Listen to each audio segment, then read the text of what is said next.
হারামির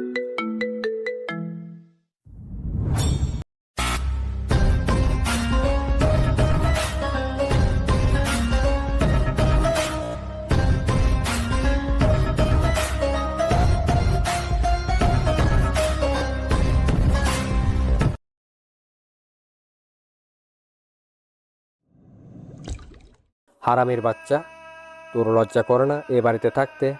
Morris না কেন? দূর হয়ে যেতে পারিস না? তোর কোনো অধিকার আছে নাকি বাড়িতে থাকার? জারজ একটা, যা দূর হ আমার চোখের সামনে থেকে, শুয়োরের বাচ্চা। নিলয় চুপ করে মাথা নিচু করে দাঁড়িয়ে থাকে, কোনো কথাই বলে না। কথা বলার শক্তিটুকুও যে তার নেই, কারণ সামনে দাঁড়িয়ে যে মানুষটা তাকে কথা শুনিয়েছে সে মানুষটা তার বাবা, যার সাথে নিলয়ের এখন কোনো অধিকার নেই কথা বলার।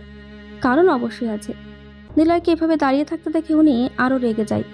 এগিয়ে এসে নিলয়ের বাবা জাকির মিয়া নিলয়ের জামা টেনে ধরে, তারপর জোরে একটা ধাক্কা দেয়। জাকিরের পিছনে বাড়ির অনেকেই দাঁড়িয়ে আছে। জাকির বলে, দাঁড়িয়ে আছিস কেন খানকির পোলা? যা এখান থেকে, বের হ বলছি।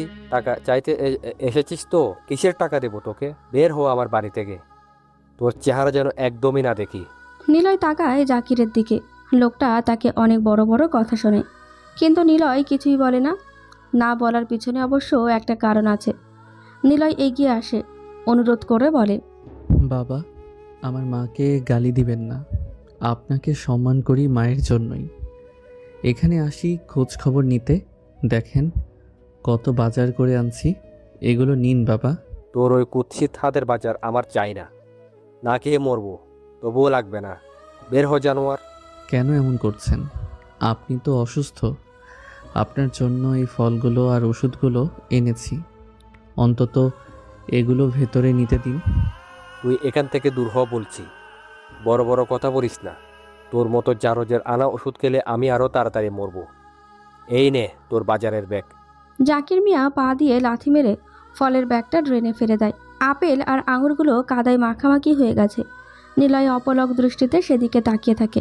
সে যেটাই করুক না কেন, বাড়ির জন্য সে সারাদিনের হাড়ভাঙা খাটুনির টাকা দিয়ে কেনা জিনিসগুলো চোখের সামনে নষ্ট হচ্ছে দেখে নিলয়ের কেমন যেন মনটা খারাপ হয়ে যায়। দেখলি তো, তোর কোনো জিনিসের দাম নেই এ বাড়িতে। তুই একটা অপয়া। যেদিন থেকে এ বাড়িতে পা রাখছিস সেদিন থেকে অশান্তি। তুই মরিস না কেন? একটা দড়ি জোগাড় করে ঝুলে পড় না। আমি মরে গেলে আপনাদের কি লাভ হবে বাবা? আমি তো আপনাদের কোনো ক্ষতি করি না, শুধু আপনাদের মুখটা একটু দেখতে চাই। খবরদার, ফের যদি বাবা বলে ডাকবি তো জিপ টেনে ছিঁড়ে ফেলবো। তোর সাথে আমাদের কোনো সম্পর্ক নেই। আমি অসুস্থ হই আর যেটাই হই, তুই এখানে আসলে আমার রোগ আরও বাড়বে। তোর ছায়া পড়লে এ ঘর অপবিত্র হয়ে যায়। পেছন থেকে জাকিরের বড় ভাই হাসেম মিয়া ফোড়ন কাটে। সে পানির পিক ফেলে বিদ্রুপের হাসি দিয়ে বলে, আরে জাকির, ওরে তো ধাক্কা দিয়ে লাভ নাই। চামড়া তো গন্ডারের চেয়েও মোটা। শুয়োরের বাচ্চার মান সম্মান বলে কিছু থাকলে কি আর বারবার এই দরজায় এসে কুকুরের মতো পড়ে থাকে? ঠিক বলেছেন বড় ভাই। এই জানোয়ারের লজ্জা নেই। এই যে নিলয়, তুই কি চাস যে তোকে গলা ধাক্কা দিয়ে পাড়ার লোকের সামনে অপমান করি? আমি তো অপমানিত হচ্ছি। প্রতিদিন আসি, প্রতিদিন আপনারা গালি দেন, তবু আসি। কারণ না, কিছু না, আপনি বাবা, তাই আসি। বাবা বাবা করবি না, বুঝলি তো? তোর মা তোকে পেটে ধরে পাপে ডুবেছে। তুই তো একটা নর্দমার কীট। তোর জন্মটাই তো একটা ভুল। নিলয়ের দু চোখ বেয়ে পানি গড়িয়ে পড়ে, কিন্তু সে আওয়াজ করে কাঁদে না। সে জানে এখানে কান্নার কোনো দাম নেই। আপনারা যত খুশি আমাকে গালি দিন, কিন্তু আমার মাকে কেন জড়াচ্ছেন? মা তো কিছু করেনি। কিছু করেনি? বেশ্যার ছেলে একটা। ওই দেখ, উল্টো আমাদের শাসন করতে আসে। কত বড় সাহস! তুই আমাদের শেখাবি আমরা কি বলবো? এই মুহূর্তে এখান থেকে দূর হ, নইলে লাঠি দিয়ে তোর পা ভেঙে দেব। বাবা, একটু পানি হবে? খুব তৃষ্ণা পেয়েছে, অনেক দূর থেকে হেঁটে আসছি। আমার বাড়ির সব কিছু তোর জন্য বন্ধ। তুই কি মানুষ যে তোকে পানি দেব? রাস্তার ওই নর্দমার পানি খা গিয়ে, ওইটাই তোর যোগ্য। হাসেম মিয়ার ছেলে আকাশ বারান্দা থেকে হাসতে হাসতে চিৎকার করে বলে, চাচা, ওরে ধাক্কা দিয়ে বের করে দাও না। ও থাকলে আমার বন্ধুদের সাথে কথা বলতে লজ্জা লাগে। সবাই বলে ও নাকি আমাদের বাড়ির একটা জারজ। চিন্তা করিস না, এই আপদকে এখনই বিদায় করছি। এই কুত্তার বাচ্চা, বের হ বলছি। জাকির মিয়া আবারও নিলয়ের গলার চেপে ধরে, টেনে হিসড়ে তাকে সদর দরজার কাছে নিয়ে যায়। নিলয় বাধা দেয় না। সে শুধু তার কাদায় পড়া বাজারের ব্যাগটার দিকে করুণ চোখে তাকায়। আমার বাজারগুলো ড্রেনে ফেলে দিলেন বাবা। ওগুলো অনেক কষ্টের টাকা দিয়ে কেনা ছিল। তোর কষ্টের টাকা দিয়ে তুই বিষ কিনে খা, আমাদের জন্য দয়া দেখাতে আসবি না। কাল থেকে যেন তোকে এই এলাকায় না দেখি, দেখলে পুলিশে দেব। পুলিশ? হাসালেন। ও হ্যাঁ, তোকে তো পুলিশেও ধরবে না। নিলয় গেটের বাইরে দাঁড়িয়ে থাকে। জাকির মিয়া সজোরে দরজা বন্ধ করে দেয়। নিলয় রাস্তার ধারে বসে পড়ে। তার মাথা ঝিমঝিম করে। সে জোরে শ্বাস নিয়ে হাঁটা শুরু করে সামনের দিকে। লোকাল রিপোর্টার রাব্বিকে তুলে আনা হয়েছে চেয়ারম্যান আরশাদ সাহেবের পুকুর পাড়ে। হাঁটু মুড়ে বসে আছে সে। চারপাশে ঘিরে আছে চেয়ারম্যানের লোকেরা। চারিদিকে ঘুটঘুটে অন্ধকার। শুধু কয়েকটা টর্চের আলো রাব্বির রক্তাক্ত মুখের উপর এসে পড়ছে। রাব্বির হাত পা শক্ত করে দড়ি দিয়ে বাঁধা। তার সামনে দাঁড়িয়ে আছে চেয়ারম্যান আরশাদ সাহেব, হাতে একটা জ্বলন্ত সিগারেট। পাশে তার 3 ছেলে, জোভান, জনি আর জীবন। তাদের চোখে মুখে কোনো অনুশোচনা নেই। আছে এক পৈশাচিক আনন্দ, আর আছে ভয়ঙ্কর হাসি। চেয়ারম্যান সাহেব সিগারেটের ধোঁয়া ছেড়ে রাব্বির চুলের মুঠি ধরে মাথাটা পেছনের দিকে টেনে ধরে বলে, কি রে রিপোর্টার, খুব তো বড় বড় কথা লিখলে আমার বিরুদ্ধে। তুই জানিস না আমি 20 বছর ধরে চেয়ারম্যান পদে আছি। এমপি পর্যন্ত আমার কাছে মাথা নিচু করে থাকে। আমার এলাকায় কিসের ব্যবসা জানিস না? মিষ্টির ব্যবসা। সবার সামনেই বিজনেস চলে, রাতের আধারে চলে অন্য কিছু। তুই লিখলি এসব, মানুষ জানবে না? আমার রেপুটেশন থাকবে? ওই মাদার, আবার আমার দল নিয়েও লিখেছিস। তোর এত বড় সাহস আমার দলের বদনাম করিস? তোর সাহস তো কম না। জানিস না এই চেয়ারম্যান আরশাদকে? কি রে মাদরে বাচ্চা, কথা বলিস না কেন? চেয়ারম্যান সাহেব, আমাকে মাফ করে দিন। আমি যা লিখেছি সব ভুল ছিল। আমি আর কখনো আপনার বিরুদ্ধে কিছু লিখব না। আল্লাহর দয়া লাগে আমাকে ছেড়ে দিন। রাব্বির কথা শুনে চেয়ারম্যান সাহেব অট্টহাসিতে ফেটে পড়ে। তার 3 ছেলেও বাবার সাথে তাল মেলায়। জোভান এগিয়ে এসে রাব্বির পেটে সজোরে একটা লাথি মারে। রাব্বি যন্ত্রণায় কুঁকড়ে যায়। আরশাদ হাসি থামিয়ে বলে, হান কি পোলা, মাফ? মাফ কি এতই সহজ রে? তুই আমাদের ইমেজে হাত দিয়েছিস। এখন দেখ তোর হাড় গোড় দিয়ে কিভাবে আমার পুকুরের মাছেরা উৎসব করে। এই পুকুরে যে মাগুর মাছগুলো আছে সেগুলো সাধারণ মাছ না, ওগুলো মানুষের কাঁচা মাংস খেতে অভ্যস্ত, বুঝেছিস? না না না স্যার, এমন করবেন না। আমার ছোট বোনটা আছে, আমার মা আছে। আমি মরে গেলে ওরা কোথায় যাবে? দয়া করুন স্যার, আমাকে মারবেন না। চুপ কর শুয়োরের বাচ্চা, বেশি কথা বলবি তো তোর অবস্থা আরও খারাপ হবে। এত কথা বলার সাহস তোকে কে দিয়েছে রে শুয়োরের বাচ্চা? বড় ভাই ওই দাটা আনো তো, ওর জীবনটা অনেক লম্বা হয়ে গেছে, ওটা আগে কাটতে হবে। জীবনের কথায় জনি একটা ধারালো চকচকে দা এগিয়ে দেয়। আরশাদ চেয়ারম্যান রাব্বির থুতনি চেপে ধরে মুখটা হা করায়। রাব্বির বাঁচার জন্য সর্বশক্তি দিয়ে ছটফট করতে থাকে, কিন্তু জোভান আর জনি তাকে চেপে ধরে রাখে। শালা নড়বি না একদম। যত বেশি ছটফট করবি তত বেশি কষ্ট পাবি। জনি, ওর 2 পায়ের রগগুলো আগে কেটে দে, যাতে ও পালাতে না পারে। জনি পকেট থেকে একটা ধারালো ছুরি বের করে রাব্বির গোড়ালির কাছে বসে পড়ে। রাব্বি আর্তনাদ করে ওঠে, কিন্তু সেই শব্দ পুকুর পাড়ের নিস্তব্ধতায় হারিয়ে যায়। জনি এক হাঁচকায় রাব্বির ডান পায়ের রগটা কেটে দেয়। রক্তের একটা ফিনকে এসে জনির মুখে লাগে। সে রক্তটুকু জিভ দিয়ে চেটে হাসতে থাকে। জোভান বলে, আহ, একদম তাজা রক্ত। কি জনি, মজা পাচ্ছিস তো? এর পরেরটা আমি কাটবো। জোভান এবার বাম পায়ের রগটা আলতো করে কাটতে শুরু করে, যেন সে কোনো সবজি কাটছে। রাব্বির গলার শিরাগুলো ফুলে উঠেছে। তার মুখ দিয়ে অস্পষ্ট গোঙানি বের হচ্ছে। আরশাদ বলে, এবার একে পুকুরের কিনারায় নিয়ে চল। মাগুর মাছগুলো বোধহয় গন্ধ পেয়ে গেছে। দেখ দেখ, পানির উপর কেমন লাফাচ্ছে। শালারে মাছের খাবার বানাবো। তারা রাব্বিকে টেনে হিঁচড়ে পানির একদম কিনারায় নিয়ে আসে। চেয়ারম্যান আরশাদ সাহেব টর্চের আলো পানিতে ফেলে দেখায়। বড় বড় কালো মাগুর মাছগুলো তরপিয়ে উঠছে। ওরা বুঝতে পেরেছে খাবারের আয়োজন হচ্ছে। চেয়ারম্যান সাহেব, আমাকে মেরেই ফেলুন। এভাবে কষ্ট দিবেন না প্লিজ, একেবারে মেরে ফেলুন। একবার মারলে তো খেলা শেষ হয়ে গেল। আমরা তোকে তিলে তিলে মরতে দেখব। জোহান, ওর পেটের ওপর একটা লম্বা টান দে তো, নাড়ি ভুড়িগুলো যাতে একটু বের হয়ে আসে। মাছরা ওটা আগে খুব মজা করে খায়। জোভান পৈশাচিক উল্লাসে রাব্বির শার্টটা ছিঁড়ে ফেলে। তারপর ধারালো দা দিয়ে পেটের উপর আড়াআড়িভাবে একটা গভীর কোপ বসায়। রাব্বির মুখ দিয়ে রক্তমাখা লালা বের হয়ে আসে। তার চোখের মণিগুলো উল্টে যাচ্ছে। যন্ত্রণার তীব্রতায় সে জ্ঞান হারানোর উপক্রম করে, কিন্তু আরশাদ চেয়ারম্যান তার মাথায় এক বালতি ঠান্ডা পানি ঢেলে দেয়। কিরে, এখনই ঘুমিয়ে পড়লে হবে? আসল দৃশ্য তো এখনো বাকি। জনি, এবার ওর হাত দুটো আলাদা কর।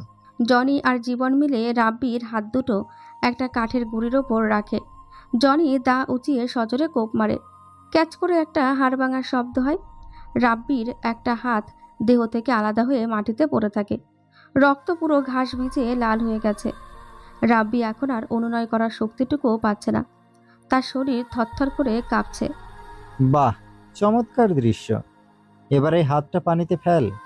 জীবন হাতটা তুলে নিয়ে পুকুরের মাঝখানে ছুঁড়ে দেয়।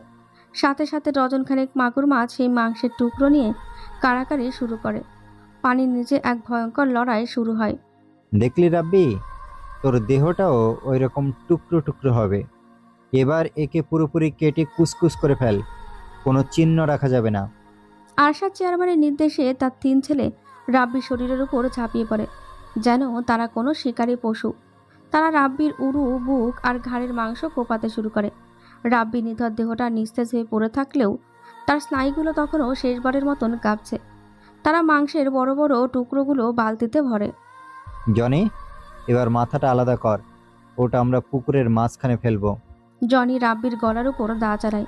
কয়েকটা কোপে মাথাটা দেহ থেকে বিচ্ছিন্ন হয়ে যায়। চেয়ারম্যান আরশাদ সাহেব সেই কাটা মাথাটা চুলের মুঠি ধরে উঁচু করে ধরে। কি রিপোর্টার সাহেব, আর খবর লিখবেন? এই হলো আরশাদ চেয়ারম্যানের ক্ষমতার দাপট।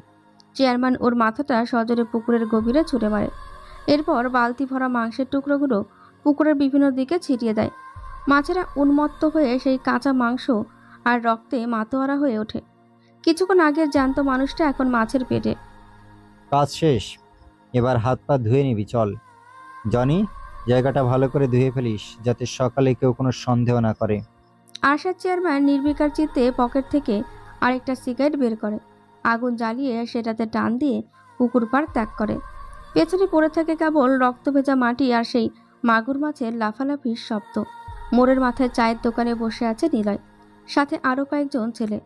নিলয় প্লাস্টিকের একটা টুলে বসে নিরুদ্দেশ মনে ধোয়া ওটা চায়ের কাপে চুমুক দিচ্ছে।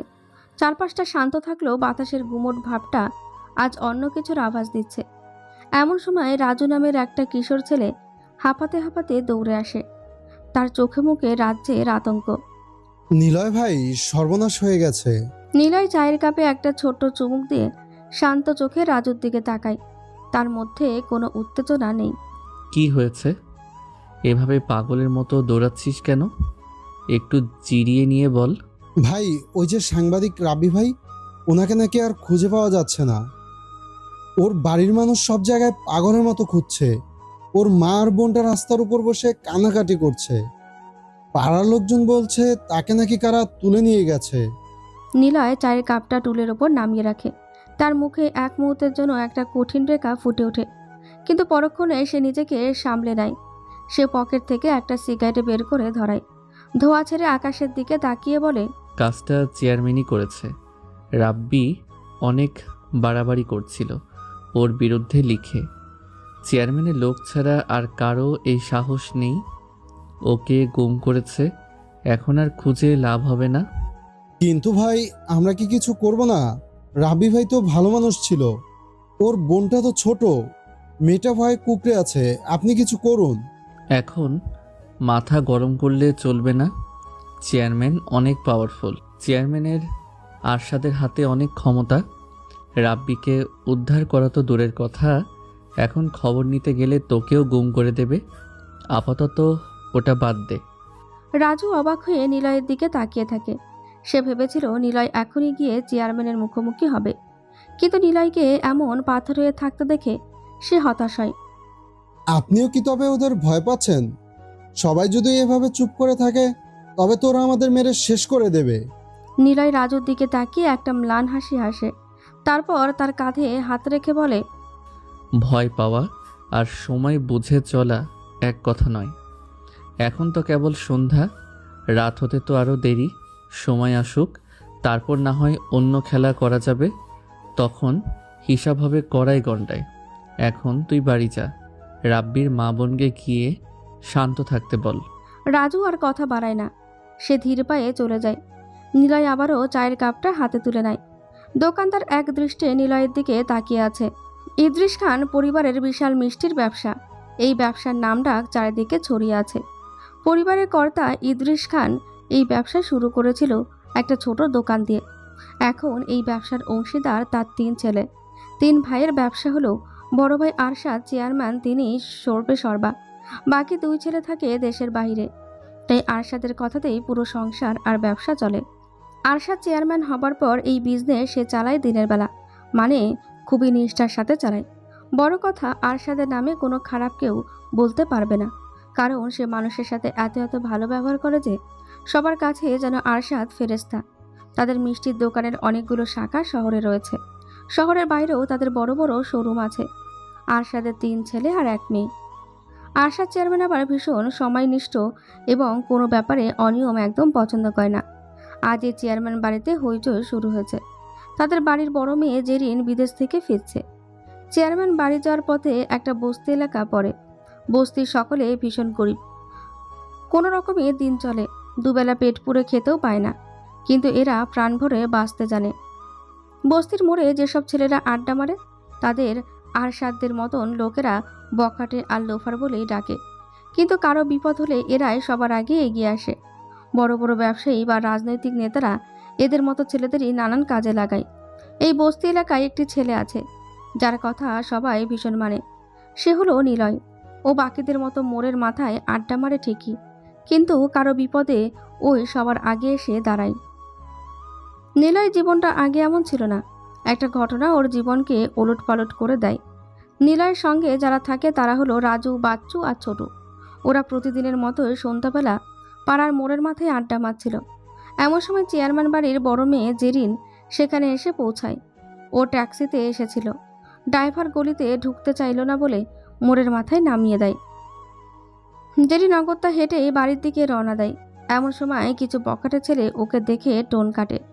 ওরা বাইক করে ওখান থেকে দ্রুত বেরিয়ে যায়। জেরিন নিলয়দের দেখে ভাবে ওরাই হয়তো টোন কাটছিল।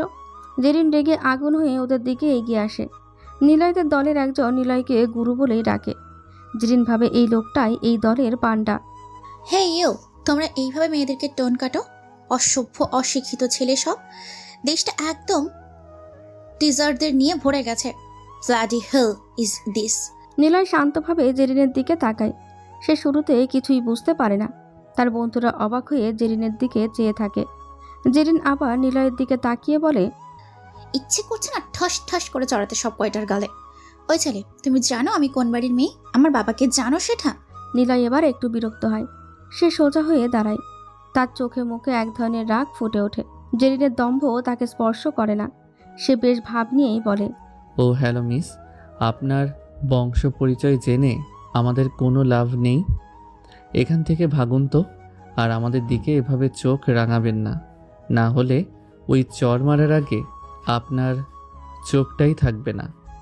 আসছে ইংরেজি ফোটাতে 2 টাকার লড়কি, ভাবখানা নেয় ওয়াশিংটন ডিসির চেয়ারম্যান। ওই কি বলে? আমি এখান থেকে ভাগবো? আমি 2 টাকার মেয়ে? তোমাদের সাহস তো কম না। চিনতে পারছো না আমি কার মেয়ে? বাবার নাম বললে তো হিসু করে দিবা এক্ষুনি। আমার সাথে বেয়াদবি করো তাই না? ফাজিল ইতর কোথাকার, বেয়াদব জানোয়ার একটা। ওই রাখেন তো আজাইরা কথা। কি ভাবছেন? হ্যাঁ, মহান শিল্পী আপনি। আপনি চেয়ারম্যান আরশাদ খানের মেয়ে হন আর জারি হন। আপনি কি দেখেছেন আমরা টোন কেটেছি? দেখেছেন আমরাই গায়ে পড়ে টিচ করেছি? যত সব কানা বেগুন কোথা থেকে আসে? অকারণে আমাদের উপর চোটপাট করবেন না। বেড়ি মানুষ বলে যা খুশি তাই করবেন, মেনে নেব নাকি?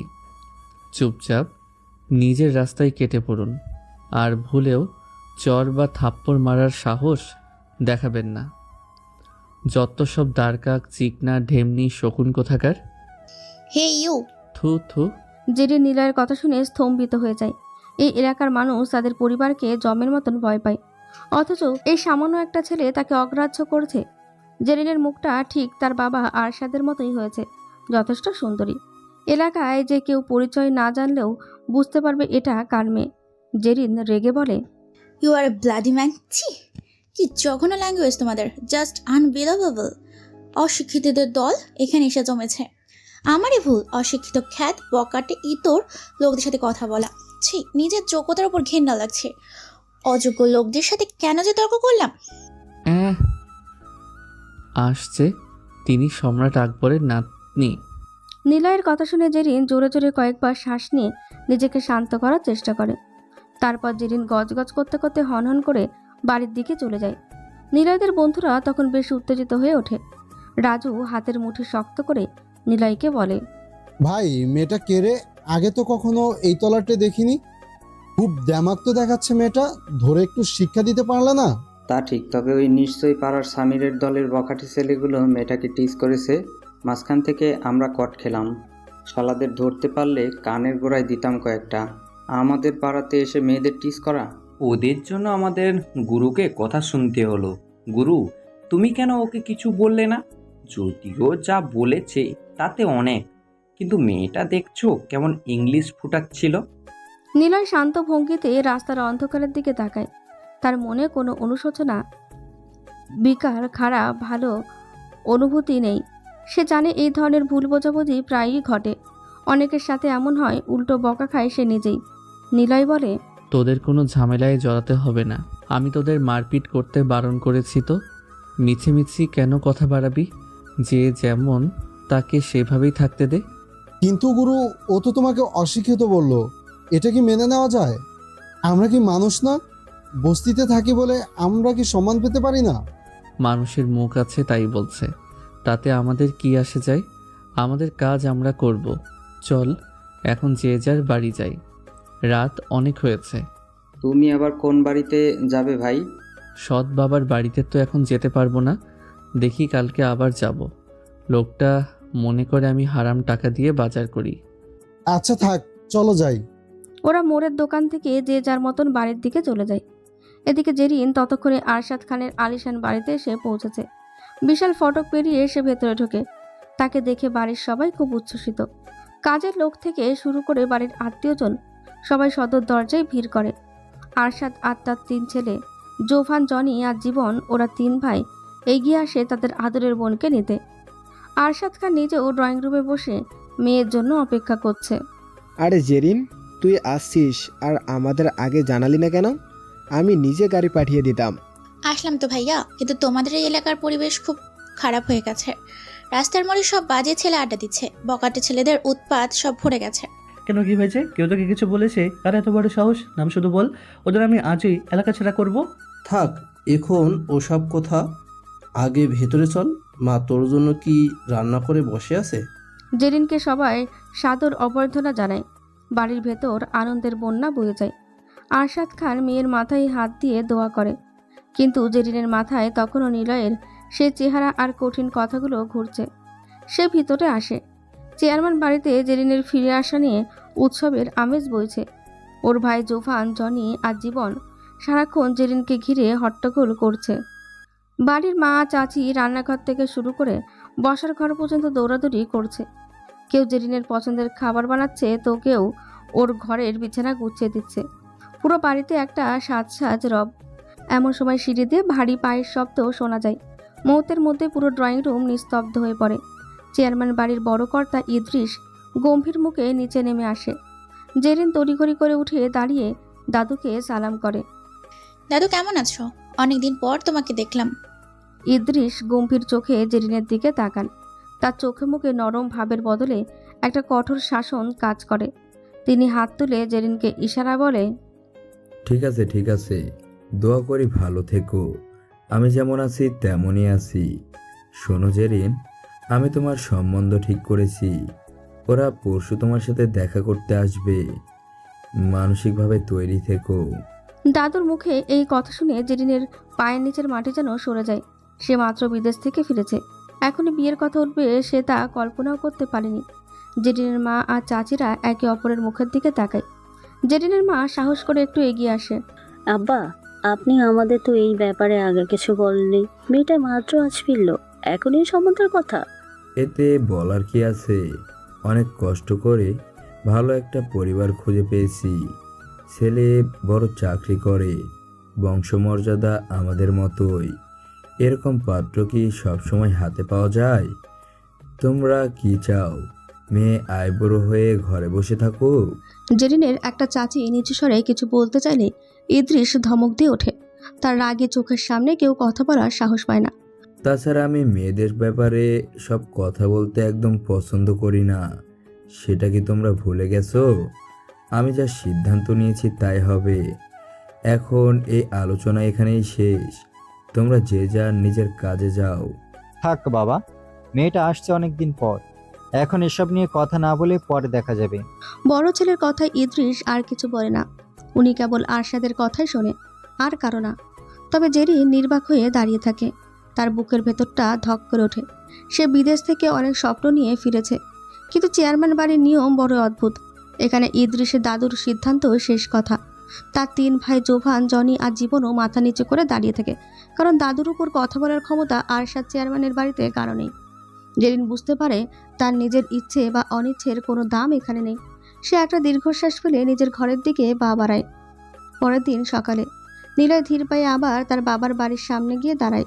বুকের ভেতর একদলা কষ্ট দলা পাকিয়ে আসলেও সে নিজেকে শান্ত রাখে।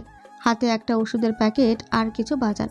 পা বাড়াতে সদর দরজায় দেখা হয়ে যায় তার বাবা জাকির মিয়ার সাথে। নিলয়কে দেখে জাকিরের মুখটা ঘৃণায় কুঁচকে যায়। আবার এসেছিস সারামি? তোর লজ্জা শরম কি দুইয়ে মুছে গেছে? একবার ঘাড় ধাক্কা দিয়ে বের করার পরও কোন সাহসে এই চৌকাটে পা দিস? নিলয় মাথা নিচু করে শান্ত স্বরে উত্তর দেয়। তার চোখে কোনো রাগ নেই, আছে এক বুক বিষাদ।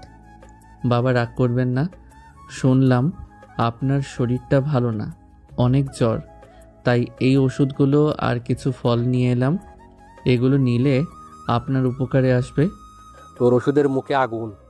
তুই কি চাস আমি তোর হাতে বিষ খেয়ে মরে যাই, যাতে তুই এ বাড়িতে ভাগ বসাতে পারিস?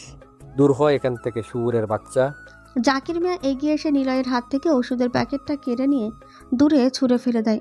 নিলয় বড় এক দীর্ঘশ্বাস ফেলে নিচে পড়ে যাওয়া প্যাকেটটার দিকে তাকায়। আমি আপনার কোনো ক্ষতি চাই না বাবা। আপনি অসুস্থ জানলে আমার মা অনেক কষ্ট পাবে। দয়া করে রাগ না করে ওষুধগুলো রাখুন। মাকে টানবি না একদম। তোর মা তোকে এ কুপরামর্শ দিয়ে পাঠিয়েছে বুঝি? যা এখান থেকে বলছি, নইলে তোকে পিটিয়ে হাড় আলাদা করে দেব। পেছন থেকে বাড়ির অন্য সদস্যরাও বেরিয়ে আসে। জাকিরের বড় ছেলে মাসুদ তাচ্ছিল্য ভরা হাসে আর বলে, কিরে নিলয়, মান সম্মান বলে কিছু নেই তোর? বাড়ির কুকুরও তো একবার লাথি মারলে আর আসে না, তুই তো তার চেয়েও অধম। আমি সম্মানের আশায় আসিনি ভাই, আমি শুধু আমার দায়িত্ব পালন করতে এসেছি। দায়িত্ব? তোর আবার কিসের দায়িত্ব রে জারজ? যা এখান থেকে, বের হ বলছি। জাকির মিয়া এবার সজোরে নিলয়ের বুকে হাত দিয়ে একটা ধাক্কা দেয়। নিলয় টাল সামলাতে না পেরে সিঁড়ি থেকে নিচে পড়ে যায়। কোনোই দিয়ে রক্ত ঝরতে শুরু করে। বাড়ির সবাই সেই দৃশ্য দেখে পৈশাচিক আনন্দ পায়। নিলয় উঠে দাঁড়িয়ে ধুলো ছাড়ে, তবুও তার মুখে কোনো কটু কথা নেই। আপনারা সবাই ভালো থাকবেন, আমি চলে যাচ্ছি। ওষুধগুলো একটু দেখে খাবেন বাবা। তোকে আর বাবা ডাকতে হবে না জানোয়ার। তোর এই কুৎসিত মুখটা যেন আর না দেখি। আর তোর মাকে বলিস তার মতো একটা বেশ্যার ছেলের কিছুই প্রয়োজন নেই আমার। নিলয় শান্ত পায়ে গেট পেরিয়ে চলে আসে। তার পেছনে দরজার কপাট সজোরে বন্ধ হওয়ার শব্দ হয়। সে জানে এই বাড়িতে তার অধিকার নেই, তবুও মনের টান তাকে বারবার এখানে টেনে আনে। এমন সময় পেছন থেকে তার নাম ধরে কে যেন ডাকে। নিলয় ঘুরে তাকাতে দেখে তার দাদিমা এসেছে, তাকে ডাকছে। নিলয় ভাই, একটু দাঁড়া রে। দাদিমা, তুমি এই শরীর নিয়ে বাহিরে আসছো কেন? দাদু ভাই, আর কত অপমান সহ্য করবি বল? তোর বাবা তোদের নাম সহ্য করতে পারে না। বস্তির এলাকা ছেড়ে দূরে বাড়ি করেছে তোর বাবা।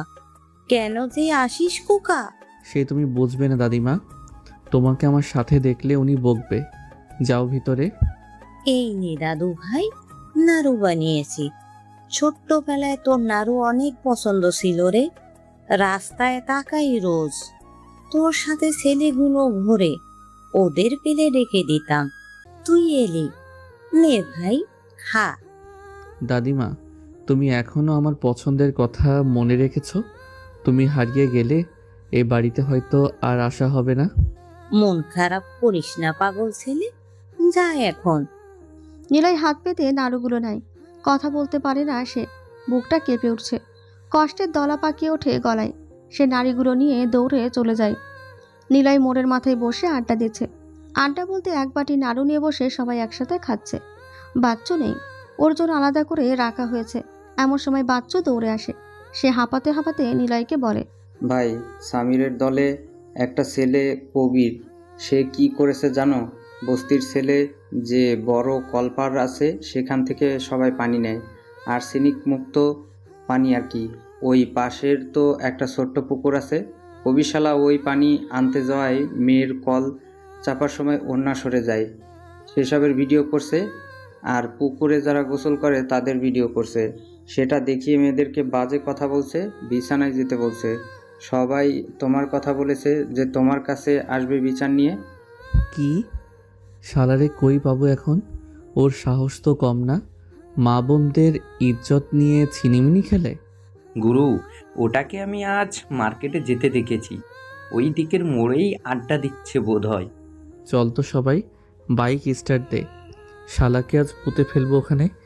ইজ্জত নিয়ে ছিনিমিনি খেলার ফল হাতে নাতে দেব। নিলয় কথাটা ভুলে বাইকের ওপর বসে। তার চোখে তখন আগুনের ফুলকি।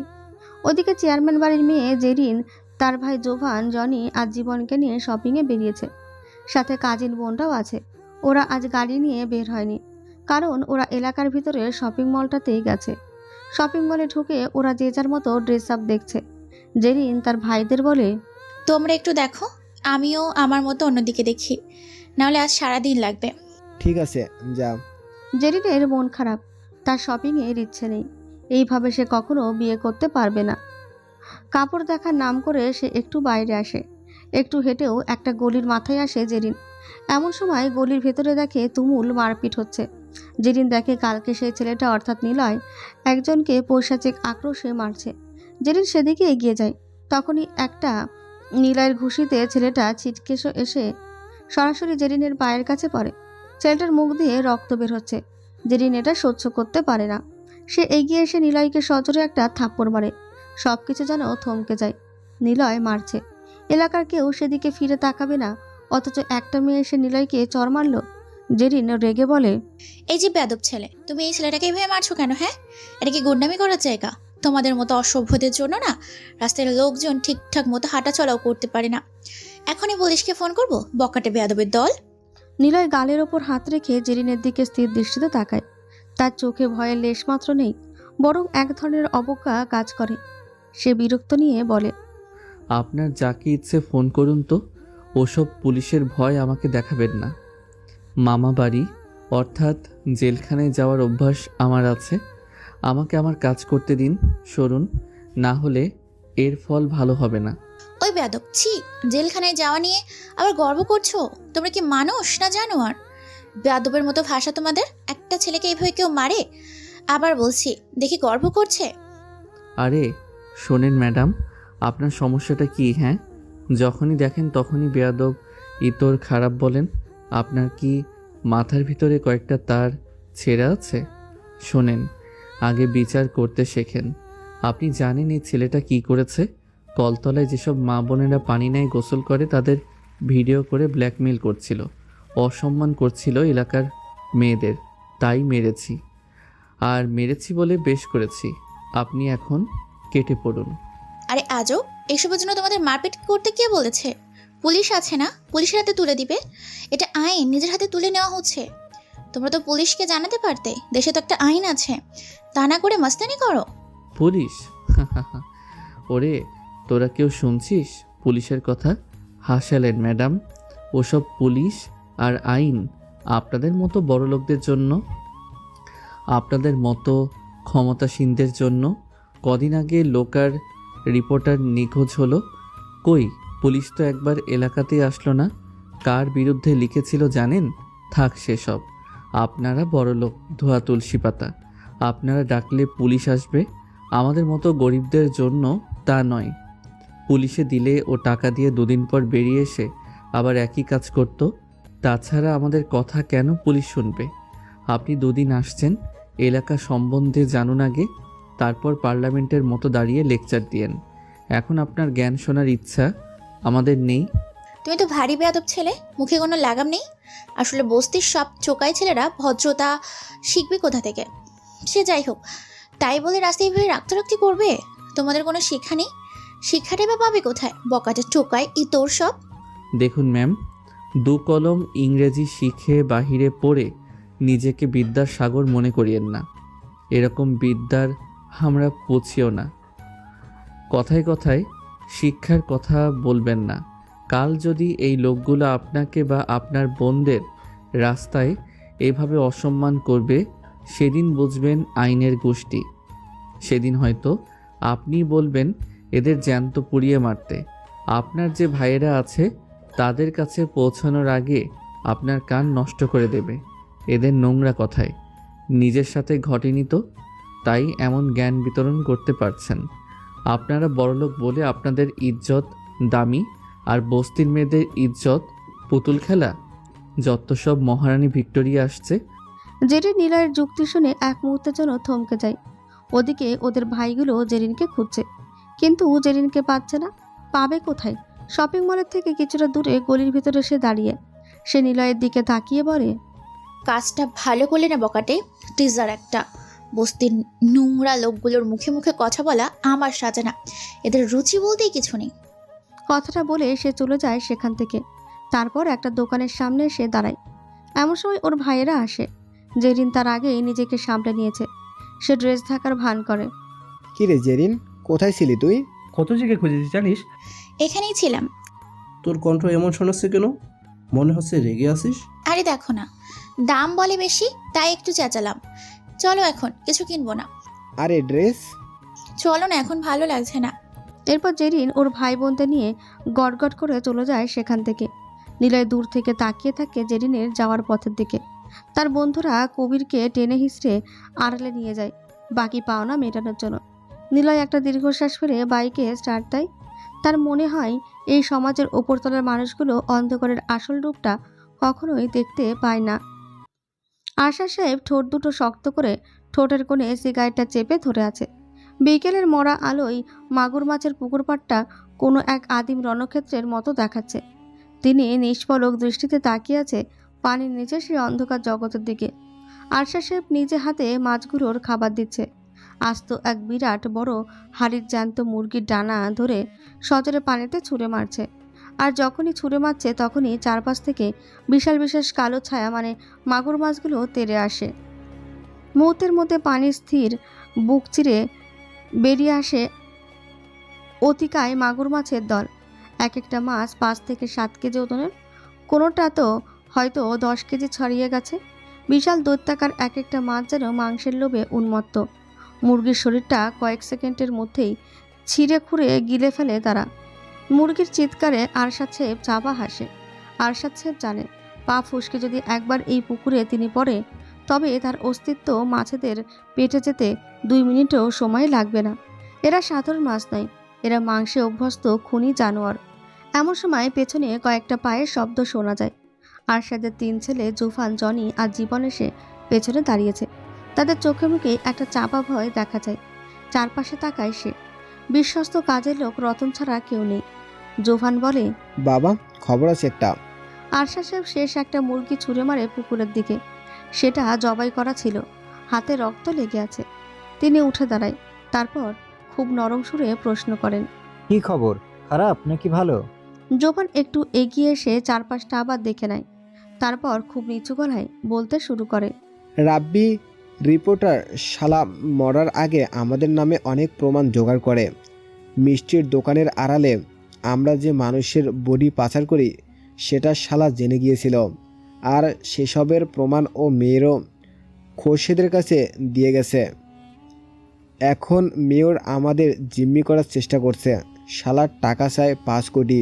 বাতাসে হঠাৎ এক ধরনের ভারী শীতলতা নেমে আসে। আরশাদ সাহেব নড়ে না, কেবল সিগারেটের ধোঁয়াটা ধীরে ধীরে ছাড়ে। পুকুরের পানি তখনও মাছেদের দাপাদাপিতে অস্থির হয়ে আছে। আরশাদ ধীর পায়ে ঘুরে দাঁড়ায়। তার চোখের মণি দুটো সাপের মতন স্থির হয়ে আছে। তার বিশ্বস্ত কাজের লোক রতন দ্রুত এগিয়ে আসে। রতন একটা সাদা বোতল থেকে পরিষ্কার পানি ঢালে। আরশাদ সাহেব খুব নিখুঁতভাবে হাতের তালু আর নখ থেকে রক্তের দাগ ধুয়ে ফেলতে থাকে। রতনের কাঁধে থাকা ধবধবে সাদা তোয়ালেতে হাত মুছতে মুছতে সিগারেটের শেষ কয়েকটা গভীর টান দেয়। তারপর জ্বলন্ত অংশটা 2 আঙুলের চাপে পিষে মাটিতে ফেলে দিয়ে শান্ত তবে ভয়ঙ্কর স্বরে বলতে শুরু করে। 5 কোটি। খোরশেদ এখন আমার সাথে দরদামের খেলা খেলছে। শালা হারামি, ও কি জানে না এই শহরে আমি ঝড় না, আমি দুর্ভিক্ষ। পিপিলিকারা ভাবে তারা লুকিয়ে আছে, কিন্তু তারা জানে না আমি নিঃশ্বাস নিলেই মাটি কাঁপে। শকুনেরা আকাশে ঘোরে শুধু লাশের গন্ধে। আর আমি সেই নাম যেটা শোনার আগেই মানুষ মরতে শেখে। তার গলার স্বর এতটাই নিচু যে সেটা বাতাসের ফিসফিসানির মতো শোনায়, কিন্তু প্রতিটি শব্দ যেন ধারালো ব্লেডের মতন বাতাস কেটে যাচ্ছে। 3 ছেলে বাবার এই শান্ত রূপ দেখে ভেতরে ভেতরে শিউরে ওঠে। তারা জানে বাবা যখন বেশি শান্ত থাকে তখন রক্তপাতের উৎসব শুরু হওয়ার সময় ঘনিয়ে আসে। খোরশেদ ভাবছে ওর হাতে প্রমাণ আছে, মানে ও বাঘ হয়ে গেছে। ও ভুলে গেছে বাঘের গলায় ঘণ্টা বাঁধার স্বপ্ন যারা দেখে তাদের শেষ ঠিকানা এই পুকুর পাড়েই হয়। লোভ আমাকে বানায়নি, লোভকে আমি হাঁটু মুড়ে বসতে শিখেছি। জীবন এখানে প্রার্থনা নয়, একটা ভুল হিসাব। যে এই হিসাব মেলাতে পারে না তাকে মুছে দেওয়াই আমার ধর্ম। মিটিং ফিক্স কর, শালারে দেখছি। আরশাদ সাহেবের এই কথাগুলো শেষ হওয়ার সাথে সাথেই পুকুরের পানি একবার শান্ত হয়ে আবার আলোড়িত হয়ে ওঠে। যারা নিচের ওই নরককুণ্ডের মাছগুলো তাদের পরবর্তী শিকারের খবর পেয়ে গেছে। আরশাদ সাহেবের মুখে তখন এক নিষ্ঠুর পৈশাচিক তৃপ্তির হাসি ফুটে ওঠে। পরের দিন বিকেলের সোনাঝরা রোদ এসে পড়েছে চেয়ারম্যান বাড়ির বিশাল ফুল বাগানে। চারিদিকে দামি সব বিদেশি ফুলের সমারোহ, কিন্তু জেরিনের মনের ভেতরটা কোনো এক অজানা আশঙ্কায় কুঁকড়ে আছে। এমন সময় গেট পেরিয়ে হাসতে হাসতে এগিয়ে আসে মিম জেরিনের ছোটবেলার খেলার সাথী, একদম প্রাণের বন্ধু। মিমকে দেখে জেরিনের বিষণ্ণ মুখে ক্ষণিকের যেন এক চিলটে হাসি ফুটে ওঠে। মিম এসে ধপ করে জেরিনের পাশের দোলনায় বসে পড়ে। কিরে জেরিন, বিদেশ থেকে ফিরে তো একদম মেম সাহেব হয়ে গেছিস, কিন্তু মুখটা কেন এমন শুকিয়ে গেছে? শুনলাম তোরে দেখতে আসবে, বেশ তো উৎসব ভাই, তাই না? জেরিন একটা দীর্ঘশ্বাস ফেলে দোলনার দড়িতে হাত রাখে। তার দৃষ্টি সামনের কৃষ্ণচূড়া গাছটার দিকে স্থির। কিসের মেহমান, কিসের উৎসব? আমার তো দম বন্ধ হয়ে মরে যাচ্ছে মিম। তাছাড়া এলাকা একদম বাজে। কেন? এলাকার মোড়ের মাথায় কয়েকটা ছেলে থাকে, বেয়াদব ছেলে সেগুলো। মোড়ের মাথায় নীলা ভাইয়ের কথা বলিস? জানি না নাম। আরে উনি ছেলে ভালো, গাধি, বাদ দে। মেহমান কবে আসবে? রাখ তোর মেহমান, এসব ভালো লাগছে না। মিম কিছুটা অবাক হয়ে জেরিনের হাতটা ধরে। সে জানে চেয়ারম্যান বাড়িতে ইদ্রিস দাদুর হুকুমই শেষ কথা, কিন্তু জেরিন এতটা ভেঙে পড়বে তা সে ভাবেনি। কেন রে? আমি তো শুনলাম পরশু তোকে দেখতে আসবে। পাত্র নাকি খুব নামকরা পরিবারের, বড় চাকরি করে, পুরো পাড়া জুড়ে তো তোর বিয়ের গল্প। তুই খুশি না? জেরিন হঠাৎই ছাঁচালো গলায় বলে ওঠে। খুশি? কিভাবে খুশি হব মিম? আমি তো কোনো পুতুল নেই যে কেউ একজন এসে আমাকে সাজিয়ে নিয়ে যাবে। দাদু একবার আমাকে জিজ্ঞাসাও করলো না আমার কোনো পছন্দ আছে কিনা। আমি জাস্ট ফিরলাম আর ওনারা বিয়ের তারিখ ঠিক করে ফেললো। কিন্তু জেরিন, দাদুর কথা তো এখানে আইনের মতো। তাই বলে কি আমি আমার জীবনটা এইভাবে নষ্ট করে দিব মিম? আমি এই বিয়েতে একদমই রাজি না। এইভাবে অচেনা একটা মানুষের সাথে আমি সারা জীবন কাটাতে পারবো না। আমার নিজস্ব একটা জগৎ আছে, আমার ক্যারিয়ার আছে। ওনারা কি একবারও ভাবলেন না আমার স্বপ্নের কথা? জেরিনের চোখে জল টলমল করতে থাকে। মিম তাকে সান্ত্বনা দেওয়ার ভাষা খুঁজে পায় না। সে জানে এই প্রতিবাদ আরশাদ চেয়ারম্যানের দেওয়ালে ধাক্কা খেয়ে ফিরে আসবে। তুই কি চাচার সাথে কথা বলে দেখবি? হয়তো তাকে বোঝালে তিনি বুঝবে। বাবাকে বোঝাবো? বাবা তো নিজেই দাদুর ছায়া। আর জনি, ওরা তো দাদুর সিদ্ধান্তকে আশীর্বাদ মনে করে। এই বাড়ির মেয়েরা শুধু আদেশ মানার জন্য জন্মায়, কিন্তু আমি তো বাইরে পড়াশোনা করেছি মিম। আমি জানি স্বাধীনতা কি। এই বন্দি জীবন আমাকে মেরে ফেলবে। তাহলে এখন কি করবি? আমি জানি না মিম, তবে আমি এভাবে সহজে হার মানব না। আমি বিয়ে করতে পারবো না, ব্যাস এটাই শেষ কথা। জেরিন আর মিম কথা বলতে থাকে। পরের দিন সকাল থেকে চেয়ারম্যান বাড়িতে ব্যস্ততা শুরু হয়। জেরিনের দেখতে আসার অনুষ্ঠানের আয়োজন হচ্ছে। চেয়ারম্যান বাড়ির মেয়েকে দেখতে আসবে বলে কথা। সে তো এক এলাই কাণ্ড। এই অনুষ্ঠানকে ঘিরেই 20-30 জন লোকের দাওয়াত রয়েছে। কত কি না রান্না হচ্ছে তার ইয়াত্তা নেই। কত রকমের মিষ্টি আসছে নিজস্ব শোরুম থেকে। বাড়ির প্রত্যেককে নতুন শাড়ি আর দামি পোশাক দেওয়া হয়েছে। সে এক বিশাল ব্যাপার। ছেলের বাড়ি থেকে পাত্রের বাবা আর মা আসে মেয়ে দেখতে। তারাও বিশাল ধনী। জেরিনকে আগে ওরা ছবিতে দেখে পছন্দ করেছিল, আজ সামনে দেখে তাদের আরও পছন্দ হয়। তবে এরাও কিন্তু চরম রক্ষণশীল পরিবার ঠিকই, এই চেয়ারম্যান পরিবারের মতোই। যাই হোক, হলুদের শাড়ি আর মিষ্টি মুখ দিয়ে পাত্রী দেখা শুরু হয়। বাড়ির বড় হল ঘরে জেরিনকে বসানো হয়েছে। তার মুখ থমথমে, কিন্তু দেখার কেউ নেই। পাত্রের বাবা একজোড়া ভারী সোনার চুড়ি দিয়ে দোয়া করে জেরিনকে। পাত্রের মা একটি হীরের নেকলেস পরিয়ে দেয় জেরিনের গলায়। কত ধনী পরিবার তা গয়নার চমক দেখলেই বোঝা যাচ্ছে। জেরিনের ব্যাপারে সব সিদ্ধান্ত ও দাদু ইদ্রিস খানেরই। তিনি পরিবারের সর্বে সর্বা। দাদিমা মরার পর দাদু এমন একরোকা হয়েছে। তবে এসব কিছু জেরিনের বাবা আরশাদই থামাতে পারে। কিন্তু তার বাবার সিদ্ধান্তের বাইরে যে আরশাদ কিছু করবে এমনটা হবার নয়। আর জেরিনের মা মুক্তি বেগমের কথা তো এই বাড়িতে একেবারেই চলবে না। এই বাড়িতে মেয়েদের কথা বলার কোনো অধিকার নেই। তবে জেরিনের মা খুব সাধারণ বাড়ির মেয়ে। তার সংস্কারে জেরিন বড় হয়েছে। তাই জেরিনের এত টাকা পয়সা আর গয়নার ওপর কোনো লোভ নেই।